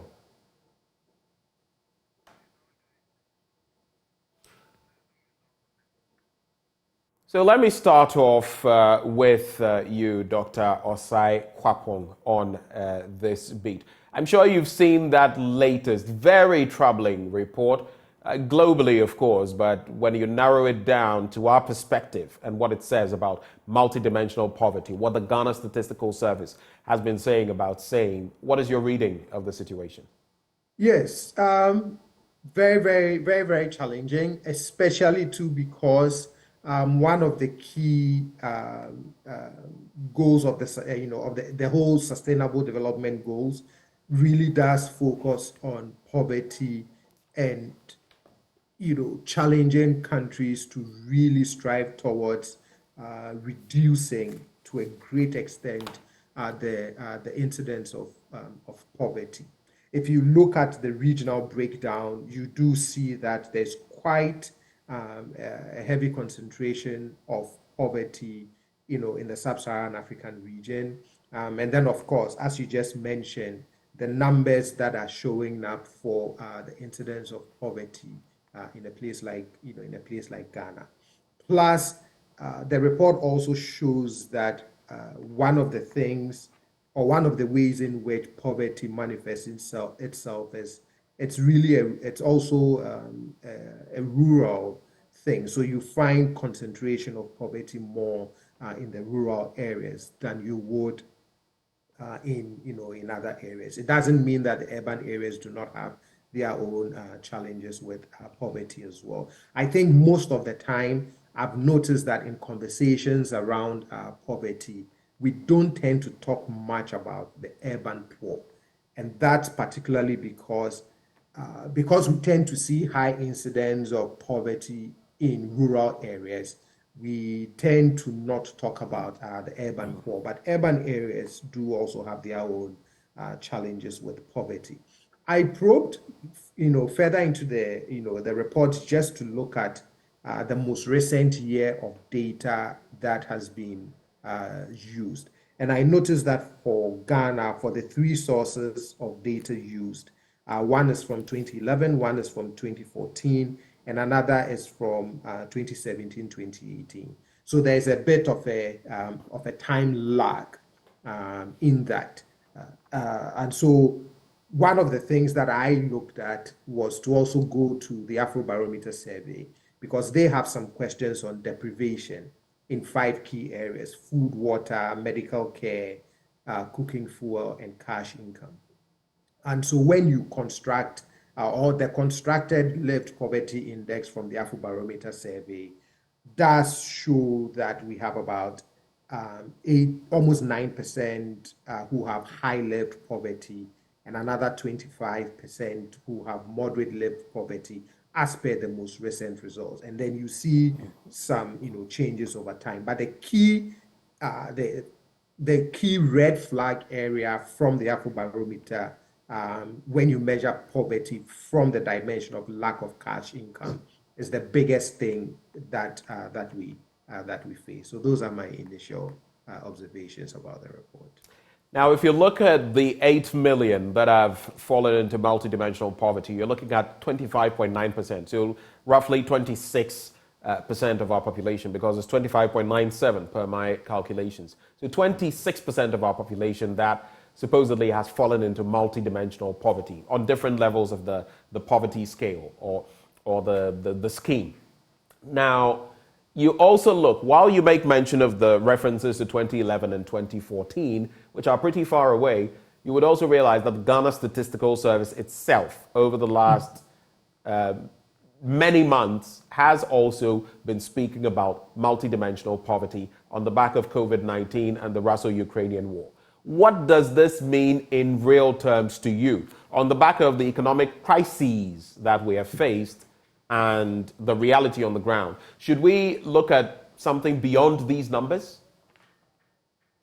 I think we have to look at our economic, but more importantly, we need to look at our social policies that are designed to meet the needs of the most vulnerable in society, right? So whether it's in the area of education, and not just at the secondary level, but also at the primary level, the things that contributes to, because if you look at the latest UNDP report, one of the dimensions they look at in terms of poverty on the education side is the years of schooling, for example. And so we need to examine what our educational policies and practices are. What is it that is contributing to the fact that maybe some are able to have longer years of schooling than other people? What are the barriers and what is contributing to that? If you look at the social dimension of poverty, things like access to healthcare, what is it about the access to healthcare in terms of our policies, practices, that is not allowing, that is not allowing us to really make the kind of strides that we want to make in addressing issues of poverty. We have cash income programs like LEAP. I believe it's a very good social intervention program that helps to meet the needs of some of our most vulnerable in society. The other question we have to then ask ourselves is, what does that also mean? The numbers that we are seeing, what is the reality that is facing us in terms of the way we design and implement our social policies to help the most vulnerable in society, so that at least we can continue to make efforts towards really reducing the incidence of poverty. Because again, for me, it's about the basic human needs that everyone has to try and address on a daily basis. What I can eat, the medical care that I can get, water that I can drink, food that I can eat, and then a little cash income to ensure that I can take care of my family, and other relatives. So we really need to keep examining our economic and social policies and what it is doing or not doing for the most vulnerable, which is, 8 million plus another 6 is not a small number to have in your society as being vulnerable. And if you add the 8 million to the 6.5 million that are threatened by multidimensional poverty, that gives you practically half of our population. You're inching towards around 47% of the population, which is stark. But let me find out whether Dr. Saad Idrisu is with us now. Dr. Idrisu, can you hear me? Yes, good morning, Ben, and good morning to all your listeners. It's good to finally hear from you. You've seen the figures, 8 million in multidimensional poverty, 6.5 million also on the very cusp, on the precipice of getting into multidimensional poverty. But when you look at the period, the last 7-year period that it contemplates, between 2011 and 2018, you would realize that the incidence and severity of multidimensional poverty, or poverty generally, have reduced across the country. That being said, we also have the SDGs on the other side and its own requirements when it comes to the reduction of poverty or eradication of same, if that is even a possibility. And the window is between now and 2030. What do you make of where we find ourselves and realistically where we could find ourselves in 2030? As of this point, we're already in 2023, 7 years to go. Thank you again, Ben, and good morning again to all your listeners. Well, if you look at the UNDP report, it's actually a bit concerned to all Ghanaians, especially if you look at with 8-point-something million being in multidimensional poverty. And again, if you look at the data from 2020 onwards, even though there has been a bit of decline, but I still think we aren't doing much. Again, if you look at the 6.5 million that are also vulnerable to multidimensional poverty, it tells you that we are looking beyond just 8 million thereabout. And again, Ben, there's something that we must focus on. That is the entire report. Looking at what goes into the report, it will help us to understand this whole discussion in general. If you look at the UNDP report, their focus is basically on the 3 dimensions, which is health, education, and living standard. And based on these 3 dimensions, they have broken it down to 10 indicators, which is if you come to health, then you are looking at nutrition and child mortality. If you come to education, you are looking at years of schooling and also the school attendance. Then the living standard, which is much more of a concern too, because with the living standard, you are looking at cooking fuel, you are looking at sanitation, that is in terms of toiletry facilities, whether the people share toilets and all that. You are looking at drinking water, how many distance does it take someone to get drinking water and back? That is clean drinking water. Again, you are looking at electricity. Do individuals have constant supply to electricity? Housing, which is in terms of affordable housing. What are the living conditions? Do they have decent housing that they, to live in? Then again, you come to access in terms of like basic mobile phones. Do people have basic cell phones? Do people have basic fridge in their homes or basic, amenities that you can think of? So you are not looking at maybe access like just building houses or having cars or stuff. Motorbikes or bicycles are part of this access. So if you look at this in that dimension, then you begin to realize that people who even earn good salaries in Ghana are poor. basically, because they are poor not in terms of monetary poverty, where the World Bank defines the extreme poverty with the $2.15 a day mark, but they are poor based on this definition of the multidimensional poverty. So the whole UNDP report is like a complement to the standard that the World Bank is using in terms of monetary poverty. Because you could be making more than the $2 per day, but you still find yourself in extreme poverty or in extreme multidimensional poverty, as this report is suggesting. And then if you take each of them, you realize that as a country, believe me, we are one of the luckiest in Africa to have poverty alleviation programs. But come to think of it, the implementation has always been a problem in Ghana. It's not like we don't have the good policies to address the challenges of poverty, but the way we implement it, coupled with our political atmosphere, it turns everything into politics and shifts the benefits away from the people that actually need it. Ben, let's come to LEAP, for example, which is the Livelihood Empowerment Against Poverty. It's a very beautiful program in the country, but you ask yourself, what is the criteria for application? Just before this interview, yesterday, I did so much research. I went to LEAP website to see if I have my grandmother, if you have your grandmother or whoever, or if you have people within our community that we know they fall within this extreme poverty line, how can we assist them to get LEAP? There is no online application.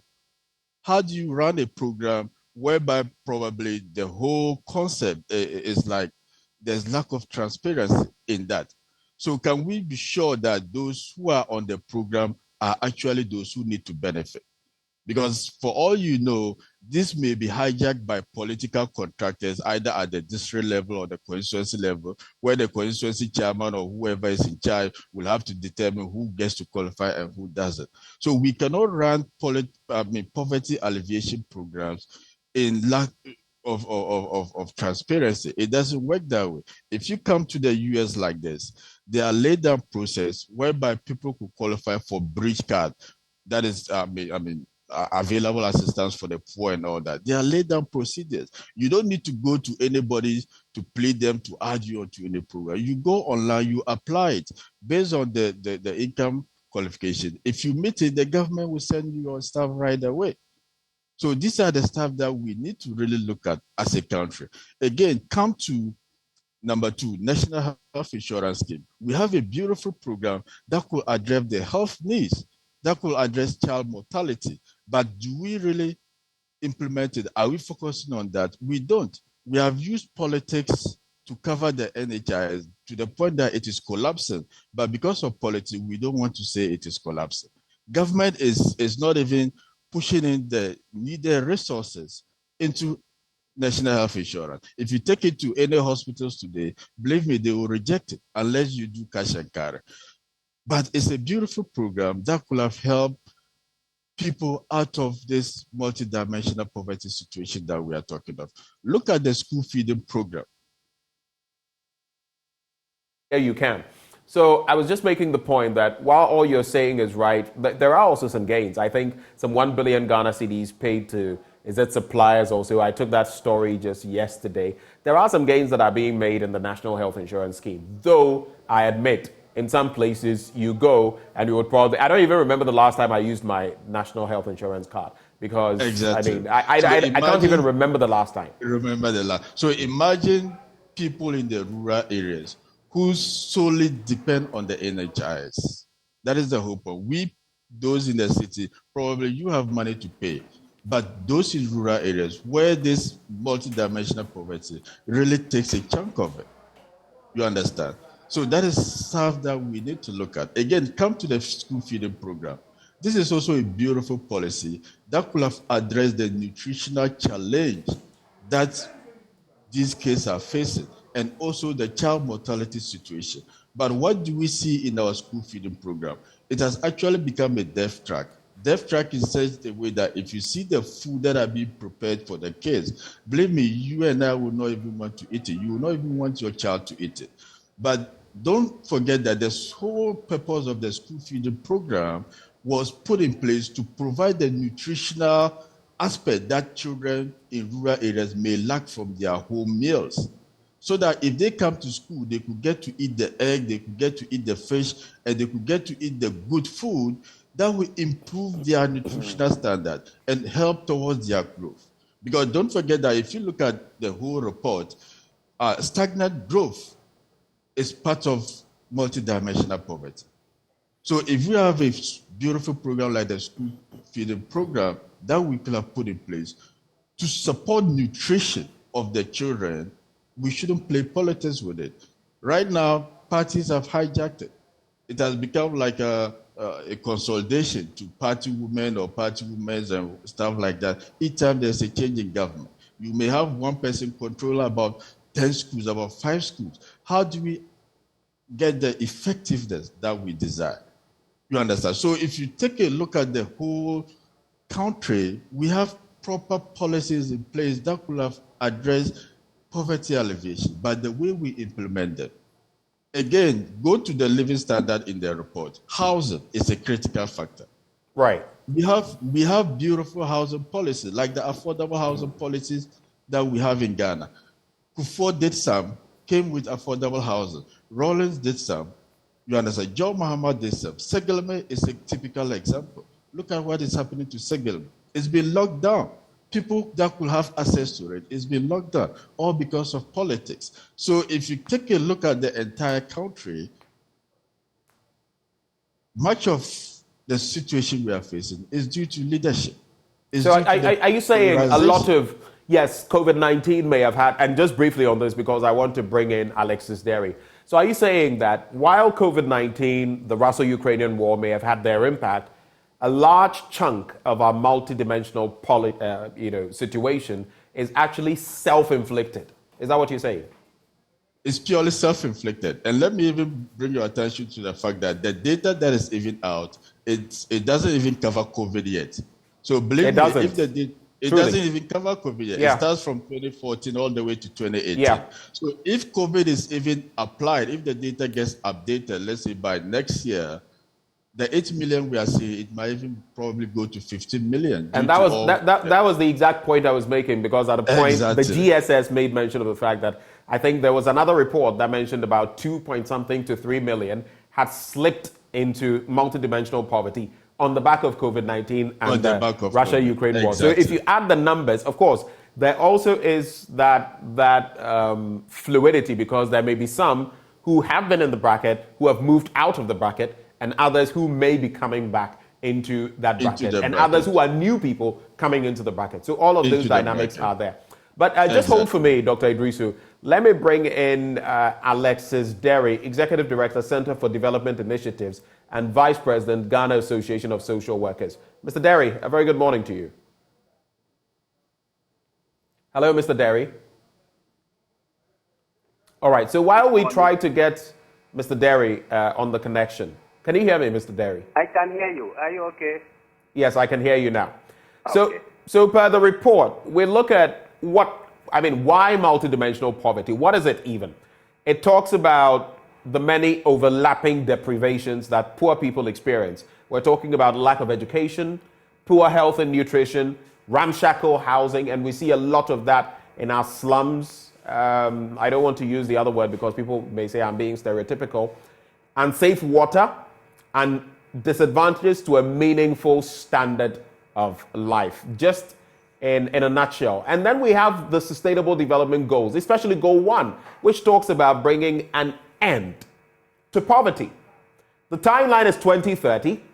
We're already in 2023, and the dynamics do not look very good as far as Ghana is concerned.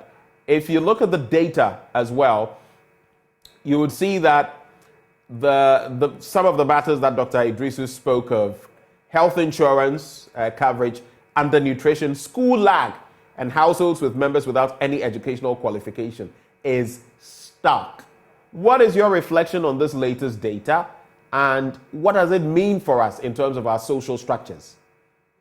Thank you very much for the opportunity again, and I just also want to appreciate the submission by my colleagues I took a very thorough look at the report last night and today, and while reading it over and over, really comes to my mind the fact that, like the previous speaker illustrated, policies, but many a time implementation has always been our challenge. But then, hello, Mr. Derry. The connection doesn't appear to be good at all. Can you move a bit? Now? Is it better? It is better. Please go ahead. Very good. I was saying that the submission by my previous speakers are on point, and I will not want to go into those ones. But just to say that in terms of the social protection that my brother talked about, most of the concerns he raised are very, very legitimate. But I also want to add that as a practitioner and someone who have had a lot of readings and practice and then training on the area, our program has improved significantly. He talked about the line application and all that, which is something that maybe I think the lead managers are listening. They will probably think about bringing it on board. But over the years, it has become very transparent, looking at the community structures that are involved in terms of ministering of the service itself, to the extent that sometimes payments are done in the chief house, and the community register is known to many other people. So, of course, there will always be room for improvement.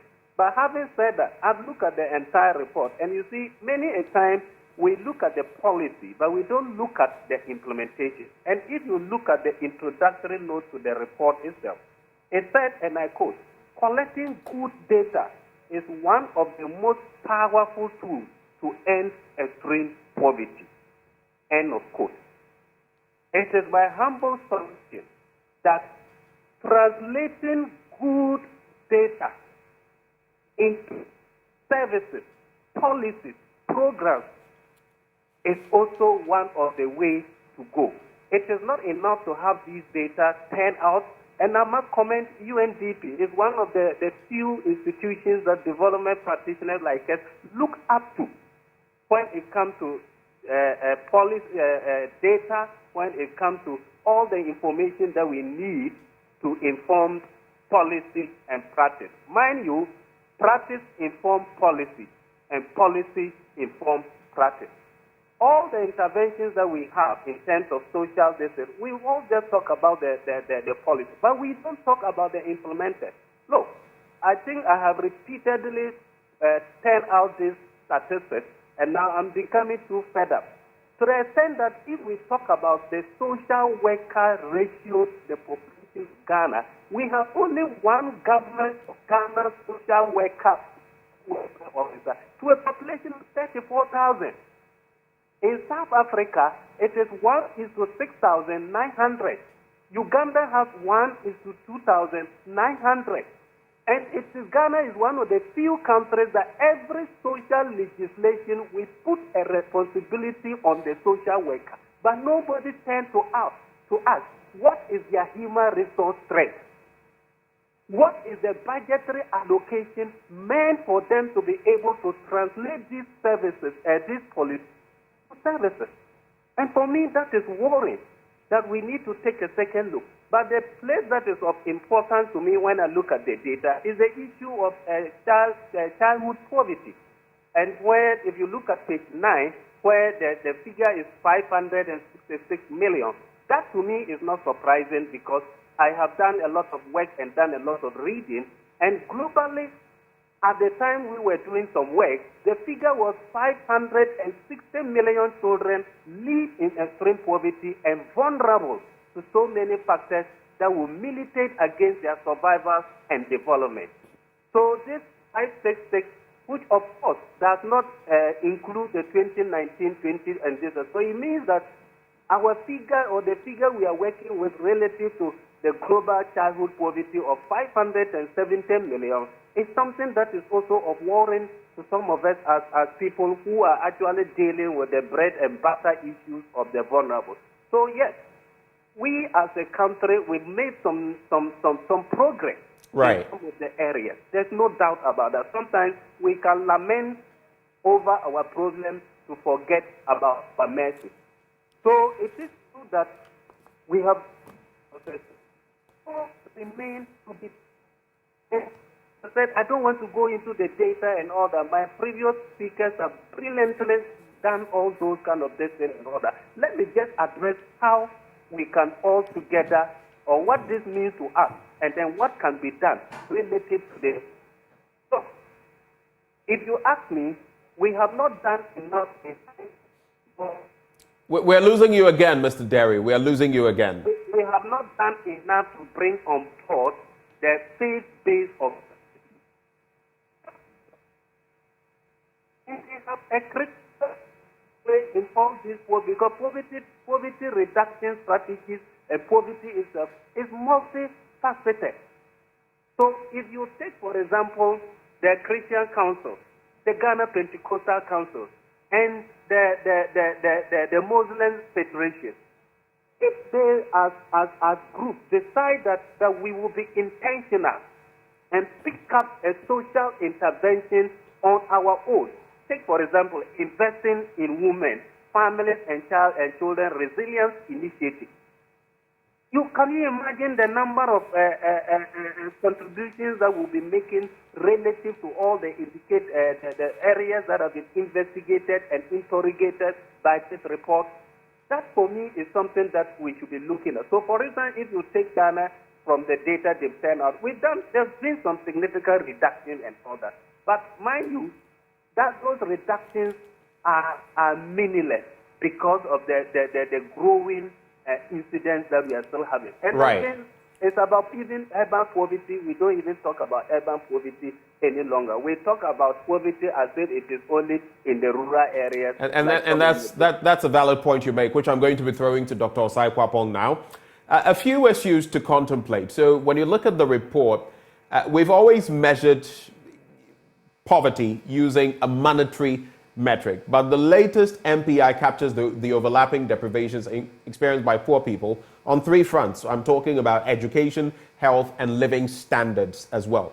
But a bit of a breakdown for you to come in. I'll get to the rural-urban drift, but comparing the incidence of Ghana's multidimensional poverty, you see a figure of 45.6%. Then you look at the consumption expenditure poverty, which stands at 23.4%. That's a disparity of 22.2% percentage points. If you look at it, what it means is that 19.3% of the population is both multidimensionally and consumption expenditure poor. Almost 20%, a fifth of our population, is poor on both ends, multidimensional poverty and consumption expenditure poverty. What do you make of that? And then when again you look at the fact that the rural-urban differences, you have 64.6% of the rural population, 27% of the urban population being multidimensionally poor. What does it say of our society? Right. So I think you're correct that we cannot look at poverty with a sole focus on the monetary side of things, right? So that's why, for example, it's important that these other indicators are also used in measuring the extent to which individuals and households, families are experiencing poverty, right?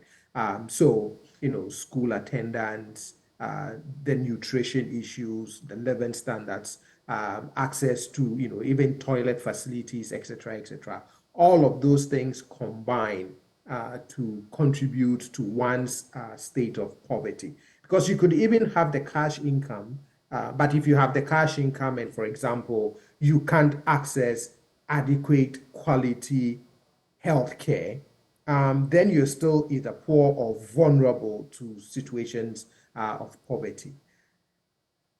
The different angles from which this is being, measured to give us a sense of how the dynamics of poverty is working is that, for me, it has real policy implications for those who design policies and programs to address poverty, which means that you can't just have a one-size-fits-all to say, okay, we have a problem with poverty, therefore, if you implement policy A, we would get rid of poverty, or we would significantly reduce the incidence of poverty.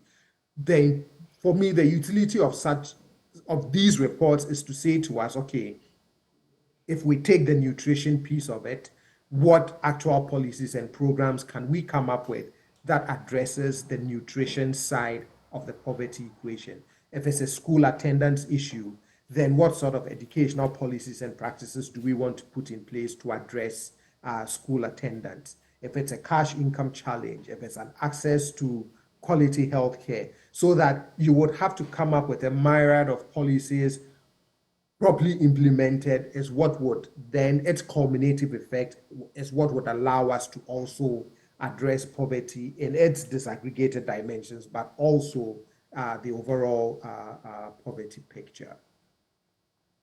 Coming to you, Dr. Idrisu, what would you say about the rural-urban situation when it comes to poverty and what it reflects for you? Well, that's why initially I already said that we tend to focus much more on the rural area. But believe me, right now, what is going on within our urban areas, people are much even more in extreme poverty and multidimensional poverty, in the sense that when you shift away from the monetary measurement, just the World Bank $2 per day measurement, then you realize that you can even be making so much, but you still be in the extreme poverty. Why? Because your housing needs are not being met. Ben, look at how much tenants pay as rent advance in Ghana. How much of your salary could afford that? So you will end up having to go for loans to be able to pay for such rent advance. But yet we have governments upon government coming in and doing nothing about it. It's like it's normal. If you go to any other country, let me just say America, you will never find a landlord asking you to pay 2 years rent advance, 1 year rent advance. That is so ridiculous. How much is your salary that you have to cough up such things? So you are going to end up going for loans, paying interest on those loans. How will you be able to get out of this poverty situation? So policymakers really need to bring their attention onto the daily bread and butter issues that both urban and rural areas face. Right. And that's a crucial point you've made there. Very, very crucial. Just one thing you've mentioned, but rent, for example, and housing. So housing poverty, if you like, and what people have to go through. The fact that we've not been able to regulate the system, even if it were, there's only one place I have seen. It's a sort of hostel. So people, well, two places, one in the Nkrumah Circle area, another one in Jowulu, where people can, for a week or even for a day or for a month, so there's a facility and you can go and pay, or whether 6 months. But in most housing units, 90, maybe 7+% of them, you have to cough up 1 year, 2 year, and these are not cheap. So that contributes a lot to the poverty scheme that we have in the country. But gentlemen, to wrap up the conversation, I know you want to come in, but I'll give each one of you a minute because we're on a time leash. When you look at the purpose and the use of this MPI, you would find out that the purpose is to monitor key simultaneous disadvantages that affect multidimensionally poor people. So monitoring. In terms of the use, we're hoping, one of them, to develop the purpose of providing clearer guidance in designing programs to reduce poverty. My question to you, gentlemen, 1 minute each. How do we get to this end ahead of 2030? I'll come back to you, Dr. Idrisu, since you wanted to make a point. I think to be able to get out of these extreme poverty scenarios, I would say that governments, not just NPP, but any government at all from now to 2030, we should focus on 5 major stuff. Believe me, both rural and urban Ghana, whenever people take their salaries, these are the 5 major stuff that they spend on. Rent, which I already talked about, food, which is something we must work on. You don't have to go to market and they'll be counting tomatoes for you $5 and 5 cedi tomatoes, then you've been counted 5. We don't have to get to that. Transportation, governments have to work on that. We have to liaise with the local union to be able to put in proper public transport system. Those are the stuff that help within the advanced work. That you could get a bus, you could get a train, you understand. You could go for Section 8, which is the affordable rent system. You get it. Schools and medical bill, that is where most people spend on. We should design policies that will be able to absorb some of these parts responsibilities on the citizen. Then we have utility bills. So these 5 key areas, these are the major drain on the Ghanaian public or the Ghanaian consumer, basically. Phone bill, that is internet, data, you understand, water bill, light bill. If we could have subsidies in this direction, at least people will be able to live better off. If we are able to shift away from politics and make good use of all the affordable housing programs that we have, people will be able to make good use. Okay, Dr. Idrisu, you've gone way beyond your minute. We're on a time leash, but thank you very much. I don't know though, Dr. Osae-Kwapong, what you think about the subsidies, because we've tried subsidies on electricity in the past. We had to let go of it. Nigeria has let go of its fuel subsidies. Quick thoughts, Dr. Osae-Kwapong? Well, I think we still have to keep trying, right? We have to continue to engage all of the stakeholders who are involved in addressing issues of poverty, both from those, the policy makers, as well as the practitioners, academicians who also study these things, produce all of these kinds of reports. I think that it's not an easy task to address, but also the implications of growing poverty and the some of the instability issues that can emerge from a growing population that is very vulnerable to poverty says to me that we have to continue at it. We have to keep putting our best efforts forward, and keep trying the very best that we can to really reduce the incidence of poverty. And I think we all agree it is policy, policy, policy, and also implementation, implementation, implementation. Mr. Derry, you have the final word. So we should invest more on some of the areas that I consider as very critical. For example, if you look at the life cycle approach to poverty reduction, investing in families, investing in children at a tender age, daycare centers, access to healthcare, all those approaches which we normally will refer to as the life cycle approaches to ending poverty are very important. Then we should also take a second look at our flagship program lead. But among all this, we also need to look more into the people who are tasked, mandated to implement these policies. Are they enough? Are the numbers enough? Are they motivated? Are we supporting them to be able to deliver on their mandate? And I think the media also have a critical role to play, because the media is a powerful tool, and this, what we are doing is advocacy. I was pleasantly surprised when your producer shared the report with me, because it's something I was looking for. Which means that the media also have a role to play. You are the people who are giving us the information, and we are using the information to do the necessary advocacy. So the bottom line is that it is about implementation. Implementation can only be triggered effectively and efficiently when the human resources are there. Let's take a more critical look at our social welfare system in terms of the structures, in terms of the human beings that are there to provide. Look, it's so painful that every year we turn out not less than 800 social workers in 5 universities, and less than 1% of them are employed. When the employment opportunity is even available, the office of the head of local government service, for one reason or the other, they don't employ social workers. At this time, everybody working delivering social services is a social worker. We need to take a second look at this also. Thank you very much. Thank you, Mr. Derry, for joining the conversation. Very insightful conversation we've had here. Dr. John Osae-Kwapong is a CDD fellow. We had Dr. Saad Idrisu, an economist, and of course, Alexis Derry, Executive Director, Center for Development Initiatives, and Vice President, Ghana Association of Social Workers. Now, stay with us. When we return on the AM show, it's a conversation about technology innovation in our world today, which are moving at the speed of light. Businesses must then, to catch up, get the required skills, and those ones will be the winners in this very competitive landscape. With this in mind, and with an eye on the future of work in Ghana, the Ghana Skills Development Fund was instituted to give grants for training and development for over 700 businesses in the private sector over a period of 5 years. We've got this on our plate. Do stay with us. We'll be right back. Hello there. Thank you so much for staying here on the AM show. I'm Bernice Abubedulansa. Earlier, you saw my colleague Benjamin Akapo have that very insightful discussion about multi-dimensional poverty.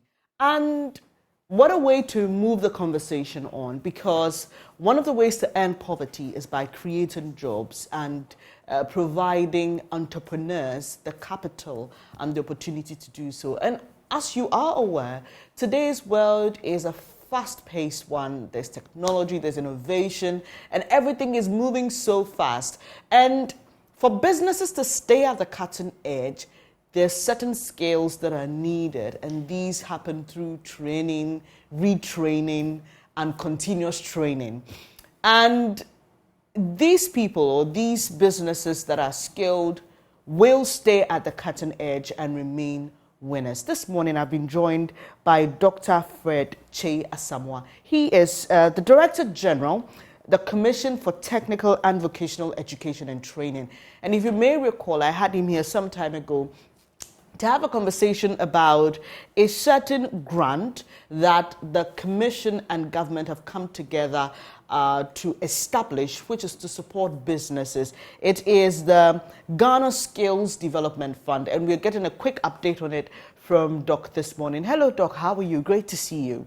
Good morning, Bernice, and nice meeting you here too. And good morning to your viewers and those that will be listening as well. Great. So let's talk about the Ghana Skills Development Fund. For starters, just in case this is the first time somebody's hearing about it, what is it about and why was it established? Okay, so the Ghana Skills Development Fund is a competitive fund or grant that is given to enterprises, associations, training institutions, to make sure that their skill gap can be taken care of, or in the quest to improve on productivity and also increase employment, sustainable employment. And this is part of the 5-year strategic plan for TVET that government decided to focus on funding TVET financing. We know it always costs 4 to 5 times how much you need to train somebody to acquire skills, be it robotics, be it mechanical, be it construction sector, be it IT, anything you can think of, you always require more, because the training could happen in an industry, it could happen in a workshop, you could require that they practice continuously, unlike if you had to be just more of grammar education. So as part of the 5-year strategic plan, the 4th objective is sustainable funding for TVET. And if you look at what government has done over the past 5 years, has invested so much into infrastructure in our technical university and technical institutes. Yesterday I was at St. Paul's Technical, and I look at the workshop. We just left with connecting it to a meter, so that electricity, because we have a generator in place, right? And look at this investment. We've not seen it in our country in a long while. It's not happening only in such institute, but happening across 13 such institutes and 10 technical universities, and keeps adding more. We're talking about investing in free TVET, where now, just this year, over 50,000 learners have been admitted into TVET. We moved from below 20,000 prior to 2017 to over 50,000 now. So the cost for TVET is high. If you look at the consumables, the amount going to TVET schools, it's not enough but we need to move towards adding more. But in addition to that, you know, government, TVET schools work with industry. Right. Because learning has to happen at the industry side. So government needs to have sustainable industry that can support training. Then, of course, government has the immediate objective also to create jobs. And so with the Ghana Skill Development Fund, it's part of the Jobs and Skills Project. Because whatever we are doing now is looking to the multidimensional poverty. And we're talking about things we could do is to look at housing, is to look at food, is to look at transportation, health and education. Government is working on education, is working on health, but what needs to help us to be able to improve on our housing, affordable housing, is to make it the skills that requires to invest there. If you talk about food, if you can get a lot of young ones to go into mechanized agriculture, we can create more food and reduce the cost of food and other. When we talk about transport, we need the skilled people to be able to boost the local transport or auto industry to make transportation affordable, in addition to other things that government is doing. So as part of the sustainable funding, government committed $60 million under the Ghana Jobs and Skills Project as a seed fund. And we are also looking at sustainability. So all these things are being done at the same time. And I think last time when we came here, we talked about the different windows of the fund, which is 4 windows. We have the Window 1, which deals with the formal sector. Window 2 deals with the informal sector. Windows 3 deals with training, innovation, and greening grants, because we want a sustainable planet to live on. Then Window 4 deals with science and technology grants. Okay. So these windows we opened the first call for proposal, and we had over 2,000 applicants that applied. We did a screening of the concept notes, and we came out with about 490, which went further to do the detailed proposal. And now the detailed proposals were evaluated, and those that qualified moved on to do the due diligence. It's interesting what you talk about, and just to say this is competitive, and that's why people had to bring in their initial concepts, they had to be vetted, and then after that, then those who were selected had to bring in the proposal. But I'm more concerned because you say that this is to enable those that are coming out of our TVET schools or training centers to have opportunity to enter industry, right? So we are helping businesses thrive by giving them some capitals, right? How are we ensuring that once they receive those funds, those proposals are executed, or the details within the proposals are executed, so that we're not just throwing money? So that is the exciting part of this one. In fact, that is why we made the strategic decision not to do the official launching, but go through the first call for proposal. Right. And we needed to test our systems to see how it's working and how robust it is. If you look at the numbers I'm talking about, from 2,000 plus, coming all the way down, and going through the detailed evaluation, then even due diligence. So not like it's been practiced in the past. This time, we have a robust monitoring and evaluation system. The monitors are on the field from the day of signing the contract through your planning, because you have to apply for your funds. Even when the committee has approved, you have to apply, but you have to bring your work plan, implementation plan, then it has to be approved. Then the monitors will come with you every step of the way. There's a dedicated account that when we give you the funds, you're going to put the funds in. And we'll be monitoring your expenditure alongside with your activities. So we don't wait till 6 months and come and nothing is happening. And we are there to help companies grow and develop. So anyone that we see that is not doing well, we will have to implement any process that can help you pick up. And if you cannot, we have other intervention. Our ultimate aim is to make sure that entities or enterprises that are able to be successful through the process are supported to be successful with the job numbers that we are looking at as well. Because to get to the due diligence stage and to submit your proposal to the steering committee, that means you would have put in a lot and would have looked at a lot of things that can make you successful. Because that's quite an amount of money that we don't want to waste all this process. Yeah, oftentimes when it comes to these interventions, institutions like yours are accused of giving the funds to boys and girls of the government of the day. I just would like you to run us through the process, because you say there's another opportunity cohort, right? There's another opportunity for people watching and listening to us. If you fall within any of these windows that Doc spoke about earlier, and we'll remind you about them, how you can be a part of this, right? So just run us through the processes, where we should look out for the call, for the opening of submissions and receiving of submissions and all that, and how you go through ensuring that this is as competitive as you want us to believe. Bernice, I believe those that have gone through the process will attest to it. The 100, as we are talking right now, 111 applicants have been successful, and they've signed contract to that effect, and they've received the first tranche. The total amount that has been given out is in the 100 million, about 100 million, 99 something million. So let's run it off to about 100 million Ghana cedis. And I can assure you and I can confirm that the process is open, it's robust, it's non-biased, and we cannot say it's going to specific team. Government's ultimate aim is to create jobs. So for example, what I want you to tell us, for example, is who sits on the steering committee? Who makes up the committee? Okay, so the steering committee is made up of people from both industry and the stakeholders. So industry doesn't mean private as well? Do we have people who are detached of government influence?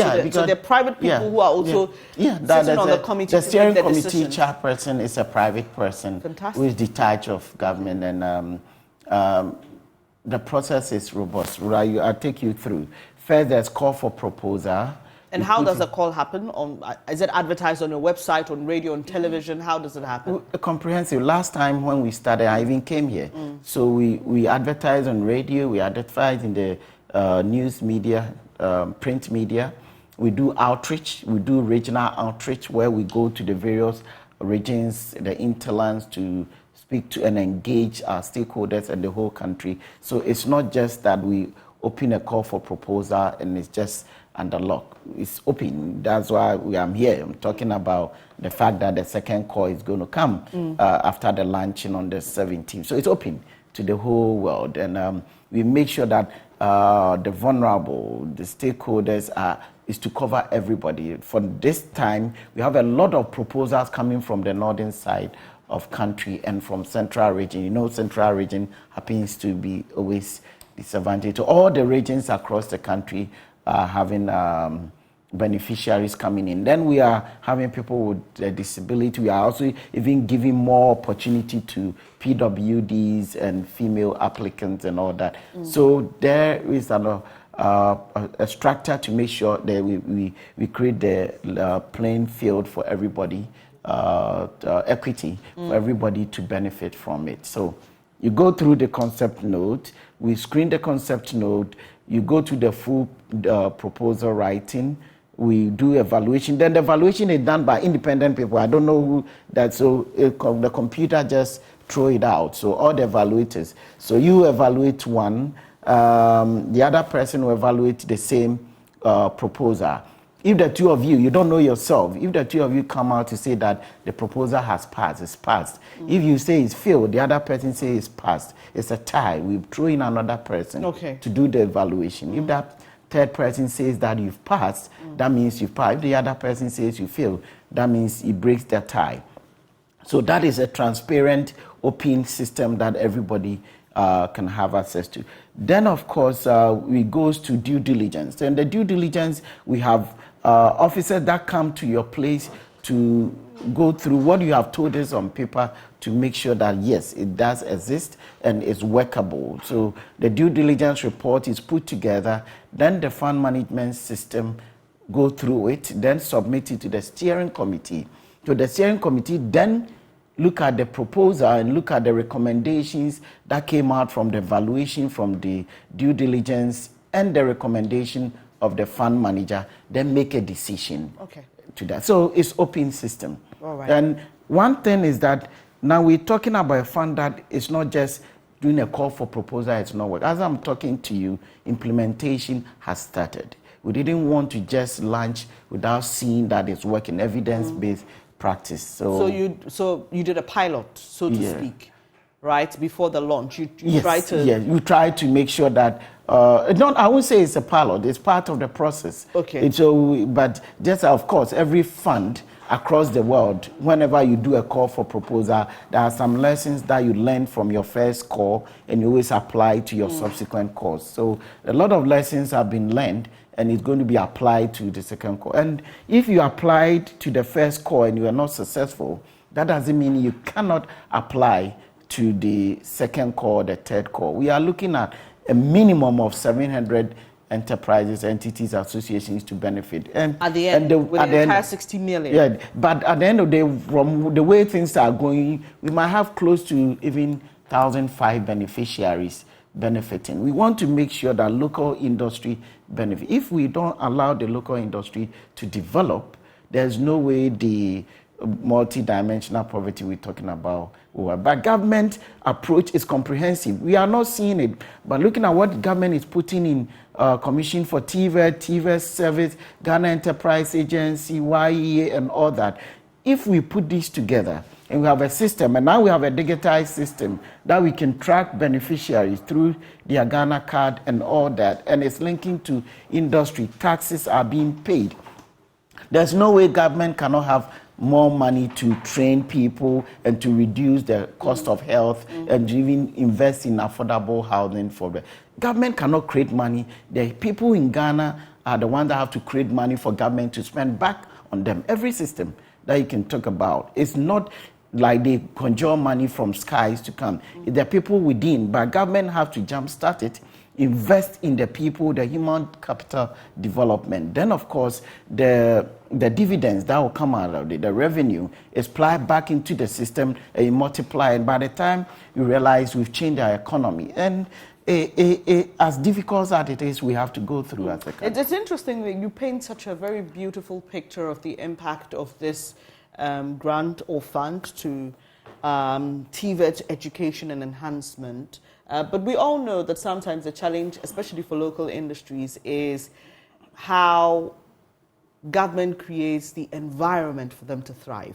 So beyond investing in the training and the skill development, are we seeing, for example, as a local entrepreneur, receiving unfair competition from external people who've invested into the country? Talk about the 1D1F, for example, and we know of a cylinder manufacturing company that has had to, just fill its warehouses with the products. I mean, that's not for you to say. It's not for me to say. I'm just bringing that in because Venice, if we invest so much, Doc, if we invest so much in the training and skill development and do not create the environment or atmosphere that allows for our people to be given an upper hand, we would always have external investors coming in or international investors coming in to dominate the market. And that has been the story over the years, hasn't it? Venice, I disagree with you, unfortunately. I'm sorry. No, but you don't need to apologize. You can disagree. Yeah, you see, we live in a competitive world. Okay? Somebody can leave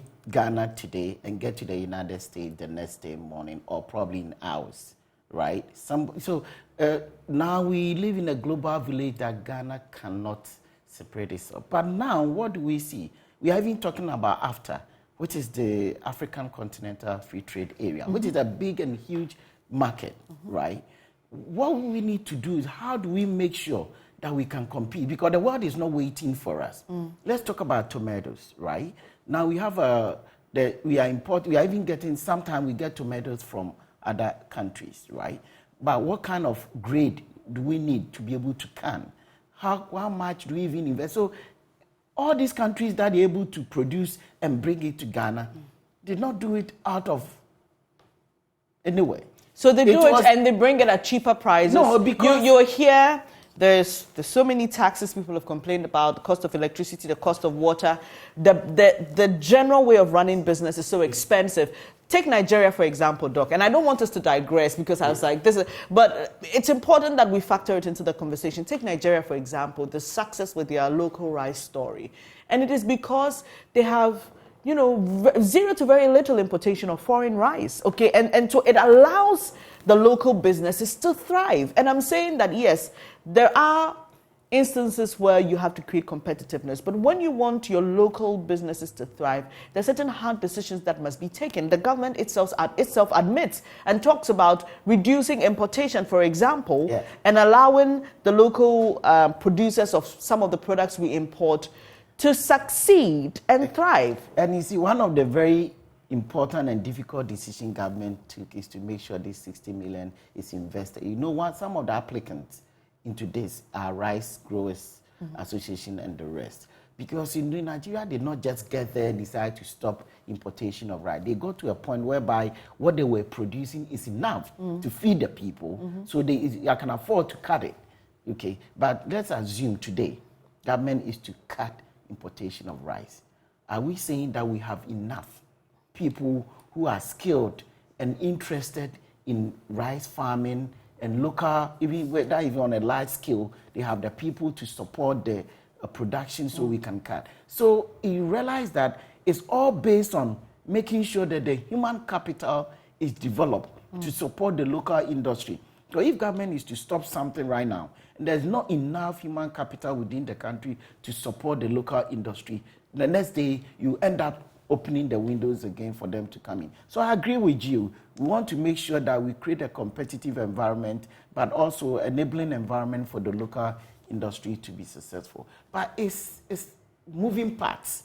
You have to move all the parts at the same time before you get to the equilibrium level whereby you can go over the cliff. And I'm happy that government is not only doing this in skill training, same is happening in Ministry of Agriculture, same is happening in trade. But I can bet you, as we move toward this trajectory and we develop the skills that we need, within the shortest possible time, government can come out confidently and say that, yes, enough is now. We cannot allow anybody to bring this in because there's enough within the country that meets the quality to the extent that we can even export some. And I think it's not easy. Government is doing it, but it's one of the most important things to do to change and to make your country competitive is to have the skilled labor, the human capital that can produce the goods and services that you need. And well, this government touts itself to be one that is very, driven by data. So I hope, as we are discussing now, and using rice again as an example, government is collecting the data to know how much we produce locally. Maybe not an outright ban on imported rice, but begin based on the numbers to make some cuts to the importation. So over time, you're, balancing the scale to the point where your local industry thrives. Because the other thing is, the local entrepreneurs will tell you that we are running at a loss, right? Because we are facing, and these are concerns that we hear from them. So we are facing unfair competition, and so we are running at a loss. We are not able to re-inject capital. We are not making profit, and so eventually we close our shops. Take our poultry, for example. Many poultry farmers have had to shut down. So I'm only saying that government says it's driven by data, maybe not an outright ban on importation of certain products, but to be driven by that same data, to understand what the dynamics are and come up with policies based on that. But moving forward to the fund you're here to talk about, the Ghana Skills Development Fund. There's a launch happening on the 17th. Tell us more about it. Yes, so thank you very much. So on the 17th of July, we are officially launching the Ghana Skills Development Fund. And some of the things we are expecting that at the end of the day, we should have impacted the economy significantly in areas like poultry. Some of the beneficiaries in the first core, a lot of them are in the poultry industry, piggeries, we're looking at farming, we're looking at construction and all that. We're looking to possibly make the impact that you want to see. We don't want to look at outputs, just chalking off we've spent this money, but we want to have significant impact. We want to look, we want to ensure that at least 42,000 Ghanaians are employed. We want to see that industries have been able to expand, and to the extent that we can say that stop importation of rice, stop importation of poultry products, stop importation of pharmaceuticals and all that. I know that a lot would. I remember sometime you could tell that this kind of industry you cannot import anymore. Even when you import, it comes at a higher cost. So on the 17th, we are doing official launching at the same time, and we'll be also outdooring those that are benefited in the first call. Today, from here, I'm going for steering committee. We are looking at some of the applications within the first call. We are expecting that not less than 250 to 300 beneficiaries will benefit in the first call. And as we also do. Oh, sorry, I thought they were. You had determined that already. No, because you see, it's a process. Okay. Because I think you said about 100 of them. 111. As I'm talking to you today. Okay. You know, we have to deal with facts and data. Okay. Okay. As I'm talking to you today, 111 applicants have been approved by the steering committee. Have they received any money so far? They have, yeah. Okay. But you're going to add an additional, 200? No, I told you in the first call, based on the data that I have, because even though people have gone through the due diligence, that doesn't mean that they really, because we may have to look at some things to see that they meet certain requirements, all in the quest to make them successful. So I'm not thinking all the outstanding application that the steering committee have not looked at will definitely pass. So my question is that these people that you're going to look, whose applications you're going to look at again to make another selection, will they form a part of the first call? Yeah, they'll form a part of the first call. So before you add them to the 100 whoever. Yeah, okay, exactly. So before the 1st of August, before we open, we're going to open the next call by 1st of August. Before the 1st of August, we would have looked through all the applications to make sure the successful ones are part of it. So those that were not successful can also have an opportunity to apply again in the second call as we open the window. Okay. So if you're watching us and you're a business owner, whatever you're involved in, and this interests you, remember it's the 1st of August, right? Keep it on your reminders. Yeah. Who qualifies in the first instance to be a beneficiary of this?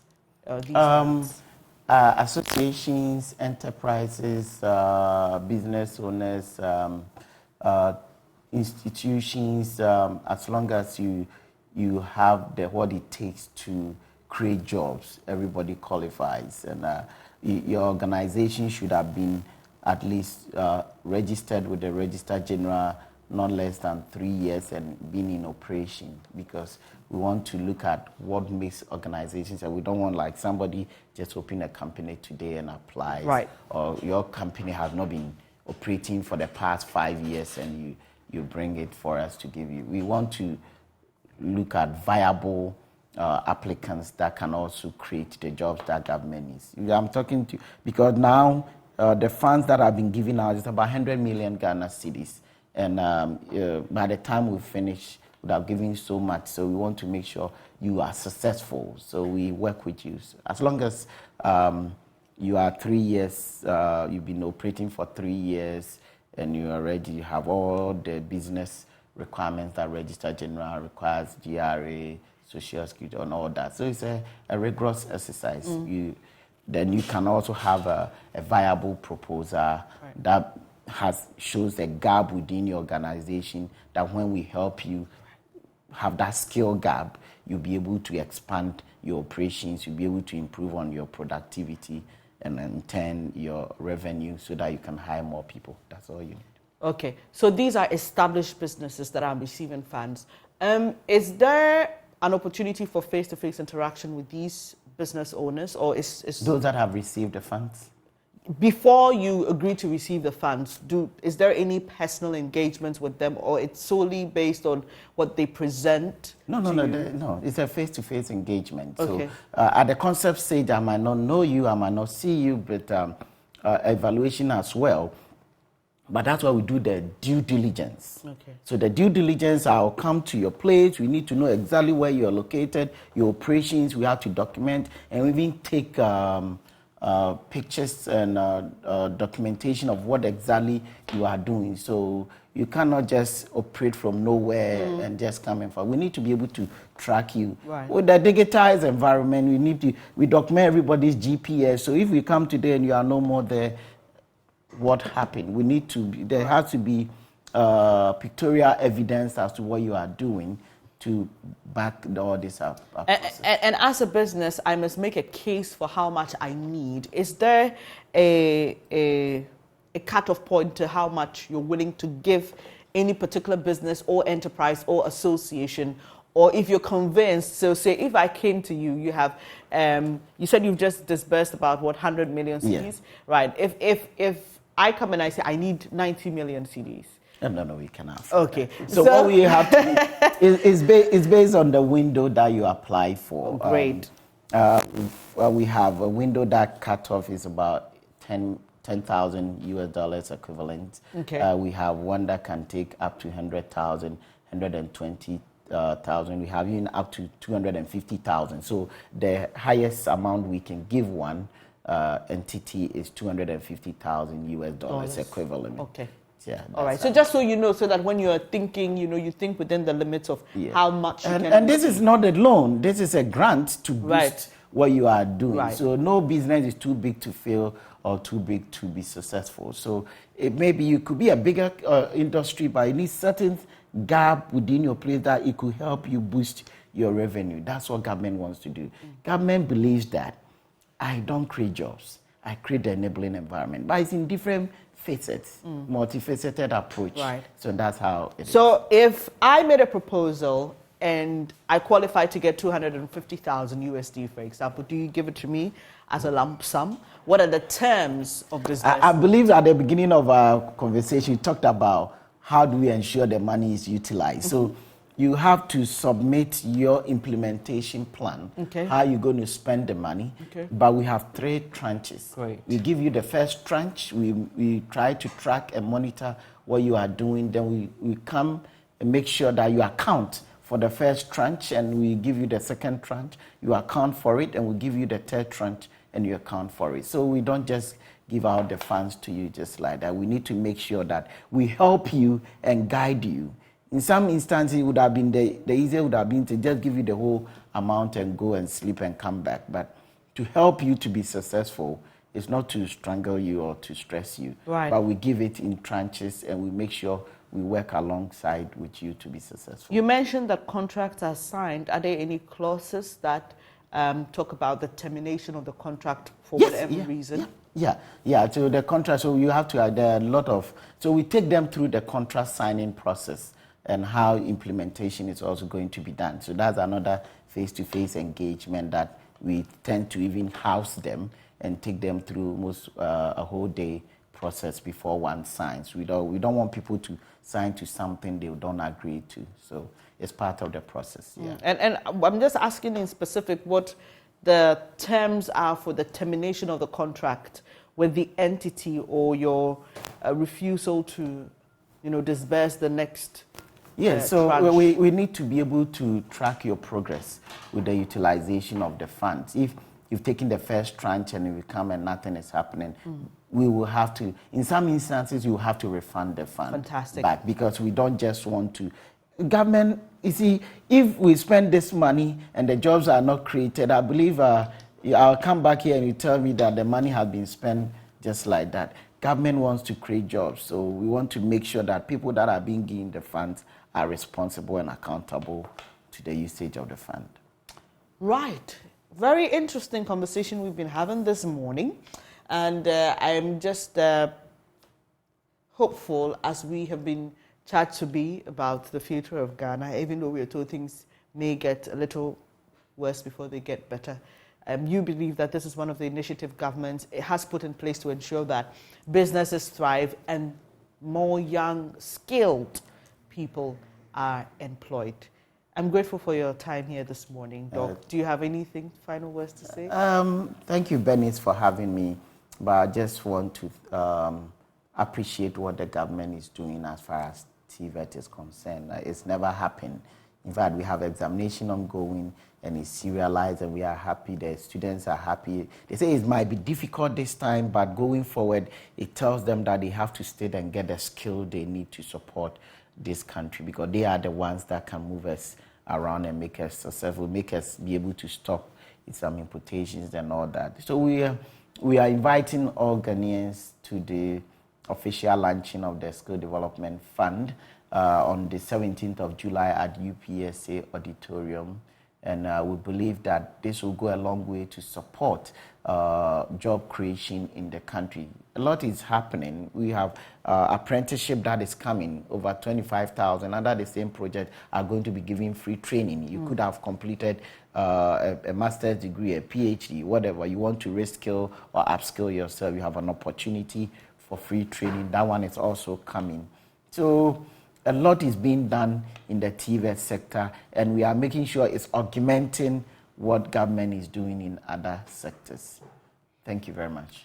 Thank you for your time here this morning, and our conversation has been on this particular fund, the Ghana Skills Development Fund that has been put together by government, working with the Commission for Technical and Vocational Education and Training, CTVET, and its Director General, Dr. Fred Che Asamoah, was here to give us the details. It's a pleasure. Thank you once again for joining us. But let me take you now quickly to the forecourt of the State House, where the funeral for Ghana's very own brilliant author, Ama Ata Edu, is happening.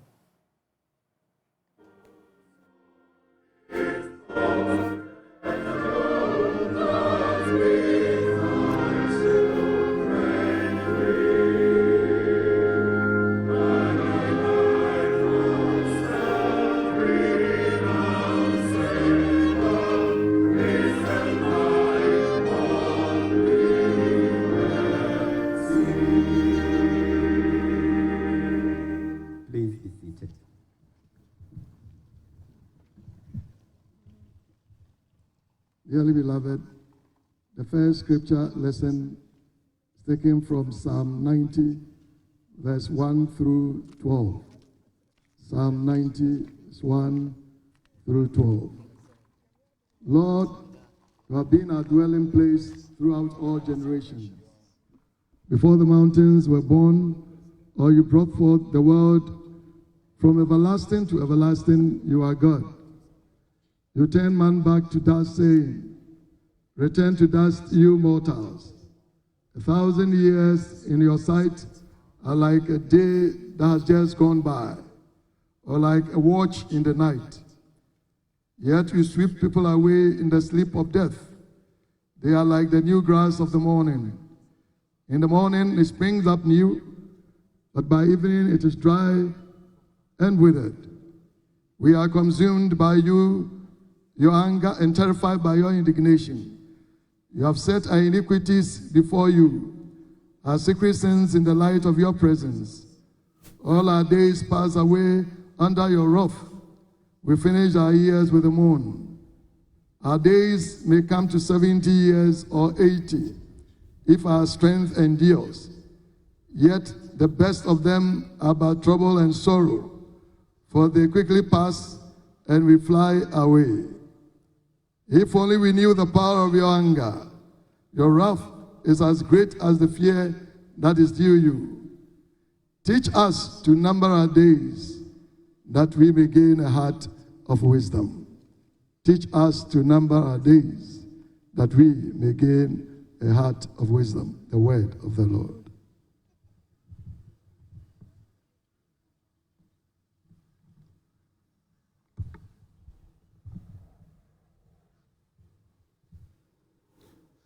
Beloved in the Lord, may I humbly request that we all stand on our feet for the reading of the gospel.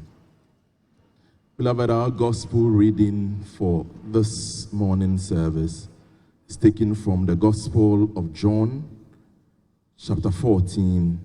We read from verse 1 to 6, and we conclude with the 27th verse. Shall we please listen to the word of God? Do not let your hearts be troubled. You believe in God. Believe also in me. My Father's house has many rooms. If that were not so, would I have told you that I am going there to prepare a place for you? And if I go and prepare a place for you, I'll come back and take you to be with me, that you also may be where I am. You know the way to the place where I'm going.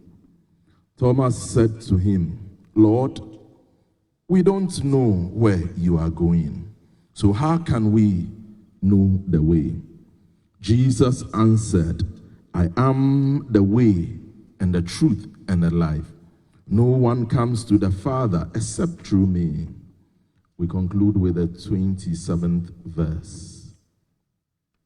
Peace I leave with you. My peace I give you. I do not give you as the world gives. Do not let your hearts be troubled, and do not be afraid.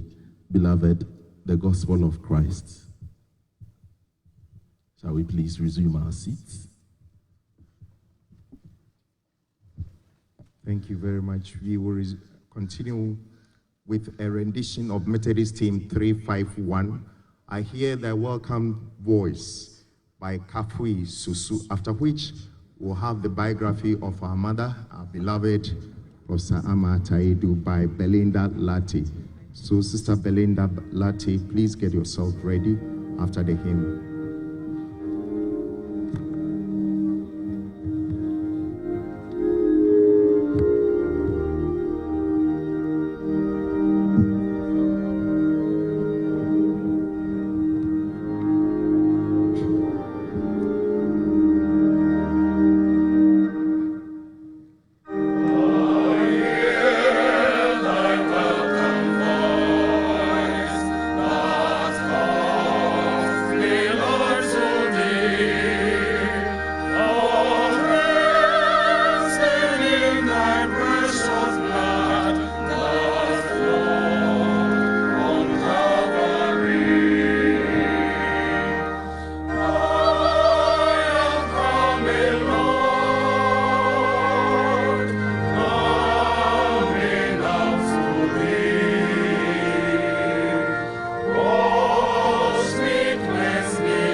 So those were some sights and sounds from the forecourt of the State House, where the funeral of a very brilliant author, Ama Ata Eju, is ongoing. We'll bring you snippets of it in subsequent bulletins. But it's now time to have a conversation on education. We just spoke about skills development, but this time round, I am very pleased to introduce you to my guests from the School of Graduate Studies of the Heritage Christian College. And they're here to share with us what their new program offerings are within the global context and why it will put you at the edge. And I've been joined by Dr. Alexander Asma. He is Head of Department Business, Technology and Innovation, and Priscilla Dede Mate, right? Dede Mate. She's Assistant Registrar at the School of Graduate Studies, Heritage Christian College. Welcome, Doc and Madam. How are you doing? We're good. Yeah. All right, I'm good. So let me start with you, Priscilla. We've had conversations about the Heritage Christian College, but I actually didn't know that you had a School of Graduate Studies. Tell us more about that. Okay. So the Heritage Christian College Graduate Studies starts in September. Okay. So presently, admission is ongoing. We have 3 programs starting the graduate school. We have the Accounting and Finance, Accounting and Taxation, then MSc Human Resource. Furthermore, because we are very good, we want you to have the skills developed for you to give off your best when you go to the world. As such, we attach professional training to it. Okay. So as an accountant, you should be chartered. As an HR manager, you should be chartered. As a taxation person, you should have a charter in taxation. All right, so these are the new program offerings that you're offering through your graduate schools. Are there any other programs, Doc, that have been offered for the undergrad level? Yes, there are a number of course programs that are coming up. We seek to ensure that our graduates are competent for the job market, right? And we know that technology is something that is going on these days. And so what we are trying to do is almost all our programs, we are trying to infuse technology in them. And so we are coming up with the BBA Accounting with Computing.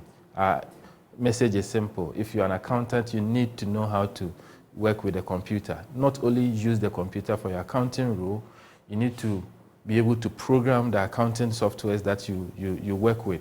We are importing a lot of softwares in this country, softwares that we could do ourselves. So the Accounting and Computing program is more of a programming course, but training you also in the accounting profession. We also have the Entrepreneurship with Technology Innovation. That program is seeking to get young people to create businesses that is geared towards technology. I mean, if you are going to bring business and be hugely successful in 2023, it's mostly a technology business. And so we are training them in IT, in programming, in various new technologies so that they learn how to create businesses out of them. Then we have the BSc Information Security. As technology is coming up, security is something that is a problem. There's a big threat. So the BSc Information Security is to equip a graduate with the skills required to ensure that our information is secure, people are safe on the internet, practically. So these are the 3 main programs that are up and running, and we are. And this is for the undergrad level? These are undergrad. All right, so this morning, the Heritage Christian College wants you to know about the new program offerings, right? And they are also under the undergraduate, department and the graduate department. So just so you know, if you're hoping to go and do your master's, yes, there is accounting and financing. Accounting and finance, accounting and taxation. And then human resource. And then if you want to do your undergrad, Doc, there is... The new ones are BBA, Accounting with Computing, okay. BBA, Entrepreneurship and Technology Innovation. Then we have the BSc, Information Security. This is in addition to the 7 other programs that we have. Do you mind running us through? I mean, let's just take the opportunity, just, if someone is watching for the first time hearing about Heritage Christian College. Good. So in the business school, we have 5 programs. We have the BBA Accounting. and we have the BBA Banking and Finance. Then we have the BBA Marketing and the BBA Human Resource Management. Then we have the BBA Business Information Technology Management. That is for business. Then if you go to the technology space, we have the BSc Information Technology. Then in the theology, we have the Bachelor of Theology and Ministry. So these are current. Okay. This has been running for some time now.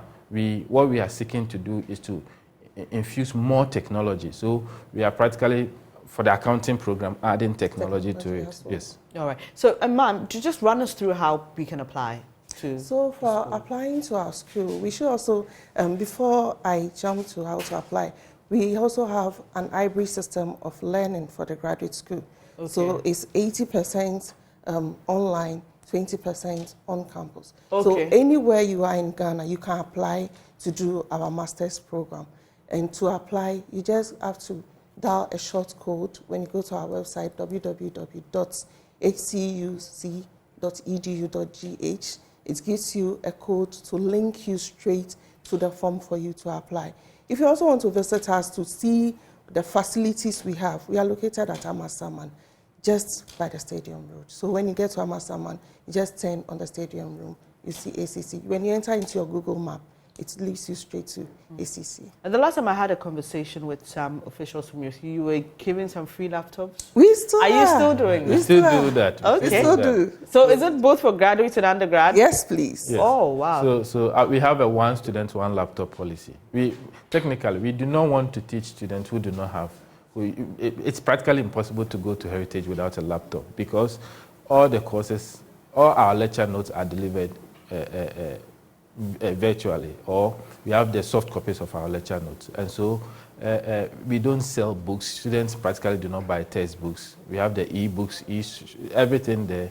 And so it is difficult that you feel comfortable without a laptop. So if you don't have, we give you, and it's part of, I think it's computed part of your fees for the entire 4 years program. So that is how we are. There were also some interesting scholarship opportunities, ma'am. Do you mind sharing with us? Yes, we have a scholarship. So you apply to the school, you write, and for us, it's not just a one-man scholarship. So they will sit on it, then they come back to it. Because we try to encourage entrepreneurship. You realize when Dr. Asma was speaking, our focus is more on creating entrepreneurship. We don't want you to graduate from Heritage and go and sit and join the unemployed association, no. So whilst you are in the school, we build you up with entrepreneurship. And that's why we try to bring people in to know how much they can get from Heritage. Just ended alumni program. People were really pleased to say how much they've gained experience from training, from the entrepreneurship training skills that was offered to them, including startups and everything that they receive from Heritage. So we are really focused. I remember that. You gave startups as well. So this is a one-stop shop for you. You're receiving education. You're receiving a laptop, which is spread over the years of your tuition fees. You receive entrepreneurship skills. Exactly. And then if you have a good proposal, you receive a startup for your business. Exactly. Wow. There are other opportunities for international exposure. Okay. What we do is we encourage our students to participate in global events. So I was just coming to that. Exactly. And you have topped some successes, right? Yes. Kindly share them with us. All right. So over the years, we have been participating in the Fowler Global Social Innovation Challenge. And it's in the US, competing with Ivy League universities in the world. And I think in 2018, we were top in the competition. In 2019, we did well. I think we were in the top 10 finalists. We have participated. Just last month, we participated and we were in the top 8 finalists. So there are quite good opportunities at Heritage for anybody who wants to join. Right. So if you're trying to make a decision about your education, please think about Heritage Christian University College or Heritage Christian College, HCC.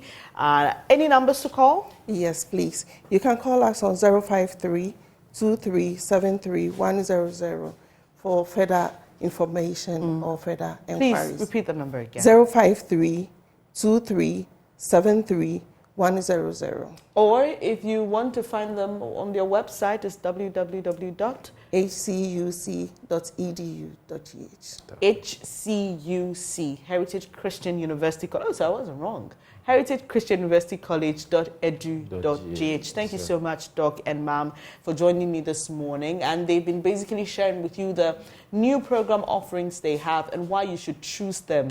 I mean, if I had to do my undergrad again, I mean, at the time, Heritage Christian University College was not, but I'm excited about all the offers, the laptops, the, startup, for your business and all that. It's really exciting. So if you have a child who is hoping to go to the university, you can get them to consider the Heritage Christian University College. Well, while I say thank you to my guests, let me also say thank you to you for doing the watching today. Before I go through, a very happy birthday to Ruby, the best big sister in the world. You've been an amazing person since Mom passed away.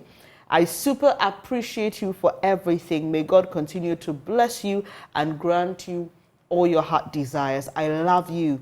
And this is from your baby sister, D. Ruby, a very happy birthday to you.